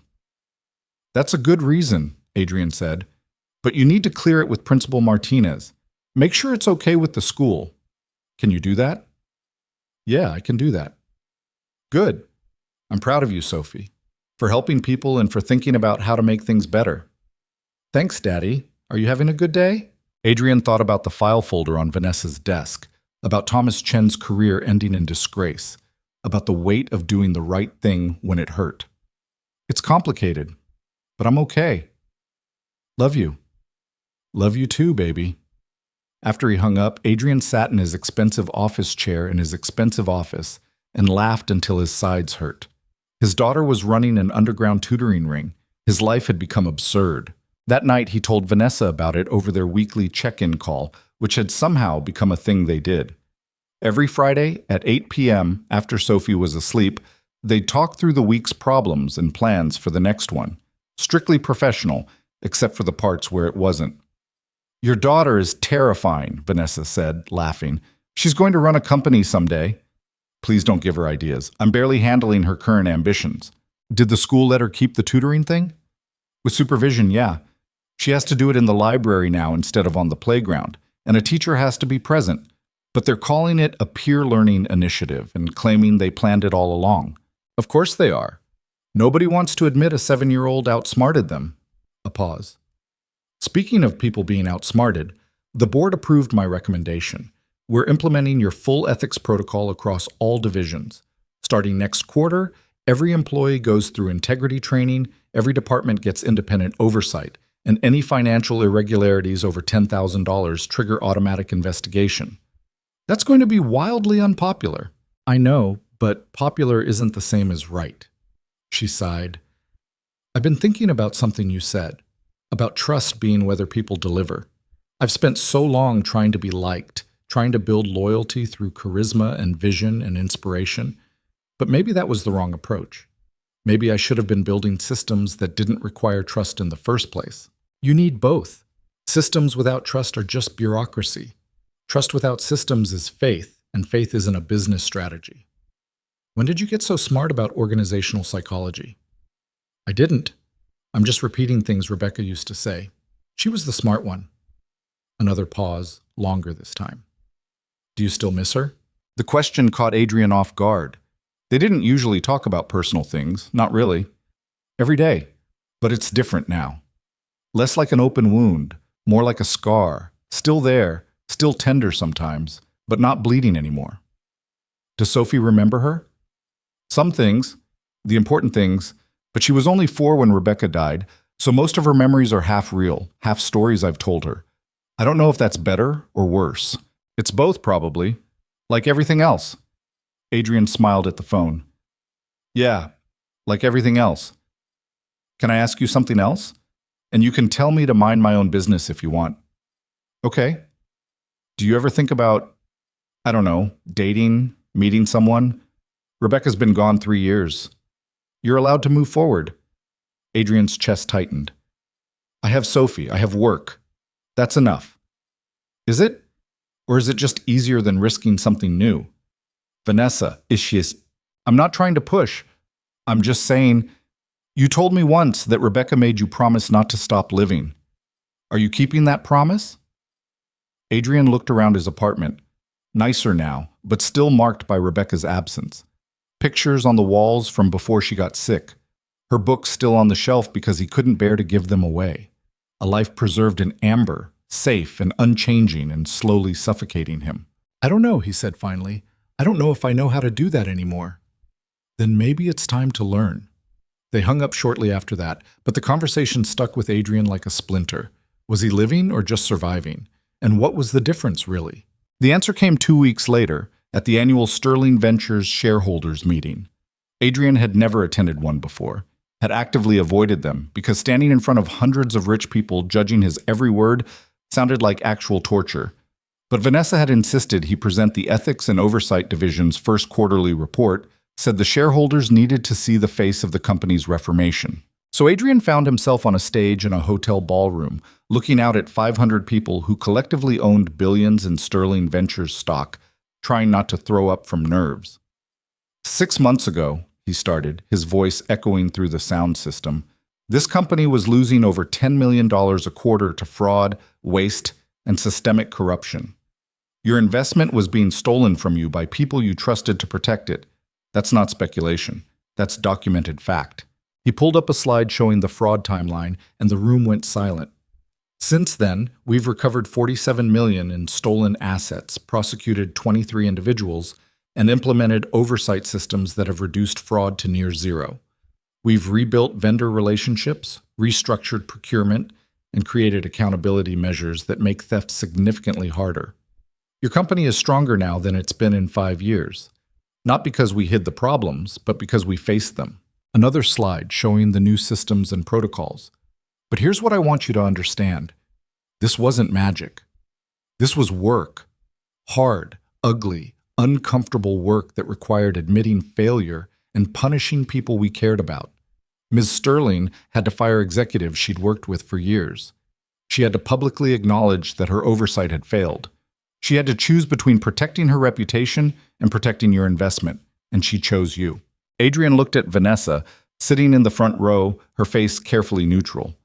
I've worked for a lot of people, good bosses, bad bosses, indifferent bosses, but I've never worked for anyone who is willing to burn down their own legacy to do the right thing. That's rare. That's valuable. And that's why your investment is safer now than it's ever been. He closed his laptop. Questions? The questions came fast and sharp, designed to find weakness or uncertainty. But Adrian had spent 6 months living in Sterling Ventures' numbers. He knew where the bodies were buried because he'd helped dig them up. By the time the session ended, the shareholders were applauding. Not polite, obligatory applause. Real appreciation.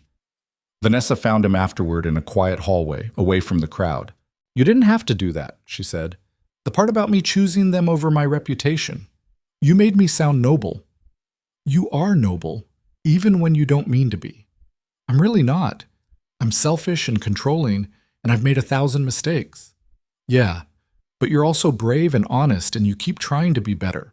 That counts for something." Adrian smiled. "Plus, you bought my daughter pizza and talked to her about Narnia. That counts for a lot." Vanessa laughed, and Adrian realized how much he liked making her laugh, how much he looked forward to their Friday calls and random text messages, and the moments when she forgot to be a CEO and just became a person. "Vanessa," he said slowly, "what you asked me, about moving forward, about learning to live again. Yeah? I think maybe I'm ready to try, but I don't know how. And I don't want to screw it up because I have a daughter who's watching everything I do, learning how to be a person from watching me be a person. I can't afford to get this wrong. Nobody knows how to do it right. We're all just making our best guesses and hoping we don't destroy everything we care about." She met his eyes. "But for what it's worth, I think you're doing better than you give yourself credit for. Thanks. That actually helps." They stood in the quiet hallway while the shareholder meeting broke up around them, and Adrian felt something shift. Not love, not yet, but possibility. The sense that maybe his life didn't have to be frozen in the moment Rebecca died. Maybe he could be both a devoted father and a complete person. Maybe he could honor Rebecca's memory by actually living instead of just surviving. A month later, Adrian took Sophie to the zoo on a Saturday. Just the two of them, wandering through exhibits and eating overpriced ice cream and arguing about whether penguins or otters were objectively cuter. "Daddy," Sophie said while they watched the otters play, "are you happy?" "Yeah, baby, I am. Are you?" "Mostly, but sometimes I worry." "About what?" "That you're lonely. Mrs. Kim says lonely isn't good for people." Adrian pulled her close. "I'm not lonely. I have you." "That's not the same thing." Sophie looked up at him with Rebecca's eyes and his stubborn chin. "Mom would want you to have friends, maybe more than friends. Did Mrs. Kim tell you to say that?" "No, I just noticed things." She went back to watching the otters. "Vanessa's nice, and she makes you laugh. That's important." Adrian's heart stuttered. "Sophie, I'm just saying, if you wanted to have dinner with her or something, I wouldn't be mad. Mrs. Kim could watch me." "It's not that simple." "Why not?" "Because," Adrian searched for words, "because your mom was special, and I don't want you to think I'm trying to replace her." Sophie turned to face him fully. "Daddy, nobody could replace Mom. But that doesn't mean you have to be alone forever. That would be sad. And Mom wouldn't want sad." Out of the mouths of children, Adrian thought, his 7-year-old daughter teaching him about grief and moving forward, and the difference between honoring the past and being trapped by it. "You're pretty smart, you know that?" he said. "Yeah, I get it from you." That night, after Sophie was asleep, Adrian called Vanessa. "This is going to sound strange," he said when she answered. "Most things you say sound strange. That's part of your charm. Would you want to have dinner sometime? Not a work dinner, an actual dinner, with conversation and maybe wine and no spreadsheets." Silence. Then, "Are you asking me on a date, Adrian Brooks?" "I think I am. Unless you think it's a terrible idea, in which case I'm just making sure you're eating properly and we can pretend this never happened." Vanessa laughed, warm and real. "It's probably a terrible idea. You work for me. This violates about 15 HR policies, and I'm a disaster at relationships." "So is that a no?" "That's a yes, definitely a yes." A pause. "But Adrian, I need you to know something first." "What?" "I'm falling in love with you. Probably already have fallen, if I'm honest. And I know that's complicated and scary and might ruin everything we've built, but you asked for transparency, and that's the truth. So if this is just dinner, just friendship, I need to know now before I get my hopes up." Adrian's heart was pounding. "It's not just dinner." "No?" "No. I think I've been falling for you since you showed up at my garage in a $3,000 suit to get your oil changed. I just didn't let myself admit it because I was scared. And now? Now I'm still scared. But my 7-year-old daughter just told me that being alone forever would be sad, and she's smarter than both of us combined. So maybe it's time to be scared and do it anyway. She really is terrifyingly smart. Gets it from her mother. And her father, Vanessa said softly. Definitely from her father. They had dinner the following Friday at a small restaurant that Vanessa swore nobody from Sterling Ventures would recognize her at. They talked about everything except work, Sophie's latest tutoring adventures, Vanessa's failed attempt to cook an actual meal, whether audiobooks counted as real reading. It was easy, natural, like they'd been doing this for years instead of carefully maintaining professional distance. I need to tell you something, Adrian said over dessert. About Rebecca. Vanessa set down her fork. Okay. I loved her completely. She was my best friend and my partner and the mother of my daughter. And when she died, part of me died too. I've spent 3 years protecting that part, keeping it preserved exactly as it was because changing felt like betraying her memory. Adrian, let me finish. But Sophie was right. Rebecca wouldn't want me frozen. She'd want me living, and I think maybe loving you isn't betraying her. Maybe it's honoring her by choosing to keep living fully instead of just going through the motions. Vanessa's eyes were bright with tears she wouldn't let fall. Are you sure? Because I can't be a rebound or a distraction or a way to feel less lonely. I need to know this is real. It's real. I'm terrified and uncertain, and I'm probably going to screw this up in 100 different ways, but it's real. She reached across the table, took his hand. Then let's be terrified together. 6 months later, Adrian stood in front of the Sterling Ventures Board of Directors presenting his annual ethics report. The numbers were remarkable. Fraud down 94%, employee satisfaction up 40%, shareholder value increased by $2 billion. The company Vanessa had built was finally becoming the company she'd always believed it was. None of this would have been possible, Adrian concluded, without a leader willing to admit failure and do the hard work of fixing it. Ms. Sterling didn't just save this company, she transformed it, and in doing so, she proved that success isn't about never making mistakes. It's about what you do after the mistakes come to light. The board applauded. Vanessa smiled at him from across the room, professional and composed, but her eyes said everything the boardroom couldn't. After the meeting, they walked out together, and Adrian's phone buzzed with a text from Mrs. Kim. Sophie's school play was in an hour. He'd promised to be there. Go, Vanessa said. She needs you there. You could come with me, if you want. To a second-grade production of The Wizard of Oz? Sophie's playing Dorothy. It's going to be objectively terrible and absolutely perfect. Plus, there's usually decent cookies at the reception after. Vanessa pretended to think about it. Well, if there are cookies...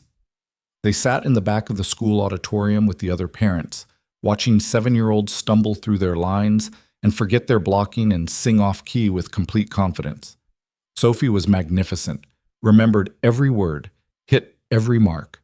And when she sang Somewhere Over the Rainbow, her voice clear and true, Adrian felt his throat tighten with pride. Vanessa grabbed his hand, squeezed it gently. After the show, Sophie ran to them, still wearing her Dorothy costume, braids slightly askew. You came, she said to Vanessa. Both of you came? Wouldn't have missed it, Vanessa said. You were amazing. I only forgot my lines once, and I covered it pretty good. Pretty well, Adrian corrected automatically. That too. Sophie looked between them, at their hands still intertwined, and smiled. Are you guys official now? What? Adrian blinked. Who told you? Nobody told me. I have eyes, Daddy, and you've been happy lately, like really happy, not just pretending happy. She hugged them both. I think it's good. Mom would think it's good too. Later, after they dropped Sophie off with Mrs. Kim and were walking through the city together, Vanessa said, She really is remarkable. Yeah, she is. Do you think... Vanessa hesitated. Do you think she'd be okay with this? With us? I think she already is. But we take it slow. Let her adjust. Make sure she knows she comes first. Always, Vanessa agreed. But Adrian? For the record, I'm all in. Whatever this is, however complicated it gets, I want it. I want you. I want the chaos and the school plays and the late night phone calls about fraud and the thousand small moments that make up a life. All of it. Adrian stopped walking, turned to face her. The city moved around them, millions of people living their own complicated lives. But for this moment, it was just the two of them. A billionaire CEO and a mechanic turned executive. Two broken people who'd somehow found each other in the wreckage and decided to build something new. I want that too, he said. All of it. The messy, complicated, beautiful, all of it. She kissed him there on the sidewalk, and Adrian kissed her back. And somewhere in his heart, Rebecca smiled and let go. A year later, they held a press conference. Not about fraud or investigations or corporate reform. About something bigger. Vanessa stood at the podium, Adrian beside her, and announced the Sterling Ventures Ethics Initiative, a $50 million fund dedicated to teaching financial literacy in underprivileged communities, providing resources for whistleblowers in corporate environments, and supporting families dealing with medical debt. This company nearly destroyed itself through greed and negligence, Vanessa said. But we survived because one person had the courage to tell the truth, even when it would have been easier to stay silent. Adrian Brooks didn't just save Sterling Ventures. He reminded me what business should be about: creating value, treating people with dignity, and using success to lift others up instead of just enriching ourselves. She turned to Adrian. I used to measure success by how much I could accumulate. Now I measure it by how much I can give back. That's not charity, that's just good business. The questions from reporters were friendly, curious rather than hostile. And when someone asked how it felt to go from fixing cars to reforming a multi-billion-dollar company, Adrian smiled. It feels like I've been doing the same job the whole time, he said. Diagnosing problems and fixing what's broken. The only difference is the size of the engine. And your relationship with Ms. Sterling? How does that factor into your work? Adrian looked at Vanessa, who nodded permission. We're together, yes. It's complicated and unconventional, and probably violates some HR policy we haven't found yet. But it works because we're honest with each other, even when honesty is hard. Especially when honesty is hard. Do you think you'll get married? Vanessa laughed. How about we get through this press conference first? That night, at home in the apartment that had somehow become their apartment, Adrian read Sophie her bedtime story while Vanessa made tea in the kitchen. This was their routine now. Sophie splitting time between Adrian's place and the occasional weekend at Vanessa's penthouse, which she'd declared less sad since Vanessa had bought actual furniture and a dog named Reapa Cheap. Daddy? Sophie said when he finished the chapter. Yeah, baby. Do you think Mom would like Vanessa? Adrian thought about it seriously. Yeah, I think she would. They're both smart and stubborn and terrible at asking for help. They would have either been best friends or mortal enemies. No in between. Sophie giggled. Probably best friends. Mom liked people who were interesting. She did. And Vanessa's definitely interesting. Are you going to marry her? Maybe someday. If she'll have me. But there's no rush. We're happy the way things are. Good. Because I like things the way they are too. Sophie yawned, snuggling deeper into her blankets. But Daddy, when you do marry her, can I be in the wedding? You can be whatever you want to be. Even the ring bearer? I know that's usually a boy job, but I think I'd be really good at it. Adrian kissed her forehead. You'd be the best ring bearer in the history of ring bearers. In the kitchen, Vanessa had abandoned the tea and was standing at the window looking out at the city. Adrian wrapped his arms around her from behind. What are you thinking about? He asked. About how 6 months ago I was eating cereal alone in a penthouse, convincing myself that loneliness was the price of success. And now I'm here, in an apartment that's too small for 3 people and a very energetic dog, and I've never been happier. The apartment's not too small. Adrian Reapacheap knocked over a lamp this morning because there's literally no room for him to run. Okay, it's a little small, but it's ours. She turned in his arms. I've been thinking about something. Should I be worried? Maybe. I want to step back from Sterling Ventures. Not leave, just reduce my role. Let other people run the day-to-day operations while I focus on the big picture. Spend more time on the ethics initiative, more time with you and Sophie, more time actually living instead of just working. Adrian studied her face. Are you sure? That company is your life. It was my life. But I'm starting to think maybe I want a different life. One with school plays and terrible dogs and Saturday morning pancakes. She smiled. What do you think? I think Rebecca would be proud of you. And I think I love you more every day, which seems mathematically impossible, but keeps happening anyway. That's not an answer. Yes, Vanessa, I think you should do it. Build the life you want instead of the life you think you should have. That's what I did. And look how it turned out. She kissed him, soft and sure. Pretty good, I'd say. Yeah, Adrian agreed. Pretty damn good. 2 years after that night at the gala, when Vanessa Sterling had tried to humiliate a mechanic for entertainment, Adrian Brooks stood in the same ballroom for the Sterling Foundation's annual event. But this time, he wasn't wearing a cheap shirt that smelled like oil. This time, he stood at the front of the room as the keynote speaker, Sophie and Vanessa in the front row, and told his story. Not the sanitized version, the real one.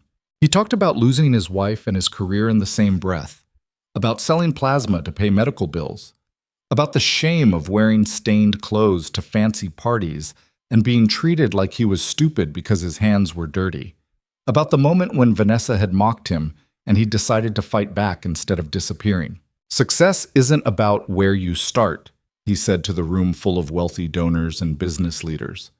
It's about what you do when everything falls apart. Do you give up? Do you take the easy path? Or do you keep going, keep fighting, keep choosing to be better than the worst thing that ever happened to you? He looked at Sophie, who gave him a thumbs up. I used to think my life was over when Rebecca died, that the best parts were behind me and I was just running out the clock until Sophie grew up and didn't need me anymore. But I was wrong. The best parts weren't behind me. They were waiting for me to be brave enough to reach for them. He looked at Vanessa, who was crying and not even trying to hide it. So here's what I want you to take away from this. Intelligence doesn't belong to wealthy people in expensive suits. Dignity doesn't require a degree or a title or a bank account. And sometimes the smartest person in the room is the exhausted single parent working night shifts just to keep their kid fed and safe. Don't underestimate people because they don't look successful. Success is just survival in a suit, and survival is the hardest job there is.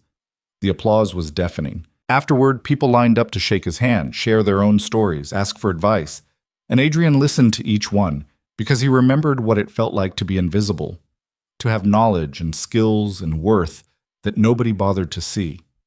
Emma, who still worked for Vanessa and had become a friend over the years, pulled him aside near the end of the night. That was incredible, she said. You made half the room cry. That was the goal, right? The goal was fundraising. You exceeded the goal by about $2 million. She grinned. Turns out authenticity sells better than champagne and empty promises. Who knew? Adrian laughed. Vanessa knew. She's smarter than all of us. Yeah, she is, and she's happy now. Really happy. I've worked for her for 5 years, and I've never seen her like this. Emma squeezed his arm. Thank you for that, for seeing past the scary CEO thing and finding the person underneath. She did the same for me. Later, driving home with Sophie asleep in the back seat and Vanessa's hand in his, Adrian thought about the long, strange journey that had brought him here. From MIT to a garage in the bad part of town. From a penthouse gala to an elementary school library. From survival to success to something that looked suspiciously like happiness. What are you thinking about? Vanessa asked. About how life never goes the way you expect. You plan for one thing and get something completely different. Sometimes worse, sometimes better, usually just stranger. Regrets? Not even one. You? Just that I didn't meet you sooner. Think of all the time we wasted. We weren't ready sooner. You needed to hit bottom before you could rebuild. I needed to learn that surviving wasn't the same as living. Adrian squeezed her hand. We found each other exactly when we were supposed to. That's very philosophical for someone who used to fix transmissions. I contain multitudes. They pulled up to the apartment and Adrian carefully lifted Sophie from the car, her head heavy on his shoulder. She stirred slightly, mumbled something about penguins, then went back to sleep. Inside, he tucked her into bed with her rabbit and her growing collection of books. Vanessa stood in the doorway watching, and Adrian knew what she was thinking because he was thinking it too. This was it. This was what mattered. Not the money or the success or the headlines, just this. A child safe and loved, a partner who saw you clearly and stayed anyway, a life built from broken pieces into something new and strong. I love you, Vanessa said softly. I love you too, Adrian replied. And somewhere in the universe, Rebecca smiled, released the last threads of worry, and let her family move forward into their future. Because that's what love did. It held on when holding on mattered, and it let go when letting go was the final gift. Adrian Brooks had been a genius, a mechanic, a widower, a father, and now something harder to define. A man who'd lost everything and found himself in the ruins. A person who'd learned that intelligence without humility was just arrogance, and success without integrity was just theft, wearing a suit. He'd saved a company by telling the truth. He'd found love by being brave enough to risk his heart again. And he taught his daughter, through example rather than words, that worth wasn't determined by your job title or your bank account. It was determined by what you did when no one was watching, how you treated people who couldn't do anything for you. Whether you chose kindness when cruelty was easier, honesty when lies were more convenient, courage when fear was more comfortable. Those were the measures that mattered. Those were the things Sophie would remember when she was grown and building her own life. And if Adrian had learned anything from his strange journey from poverty to penthouse and back to something in between, it was this. The smartest person in the room wasn't always the one with the most degrees or the biggest salary. Sometimes it was just the person who remembered to be human when everyone else forgot.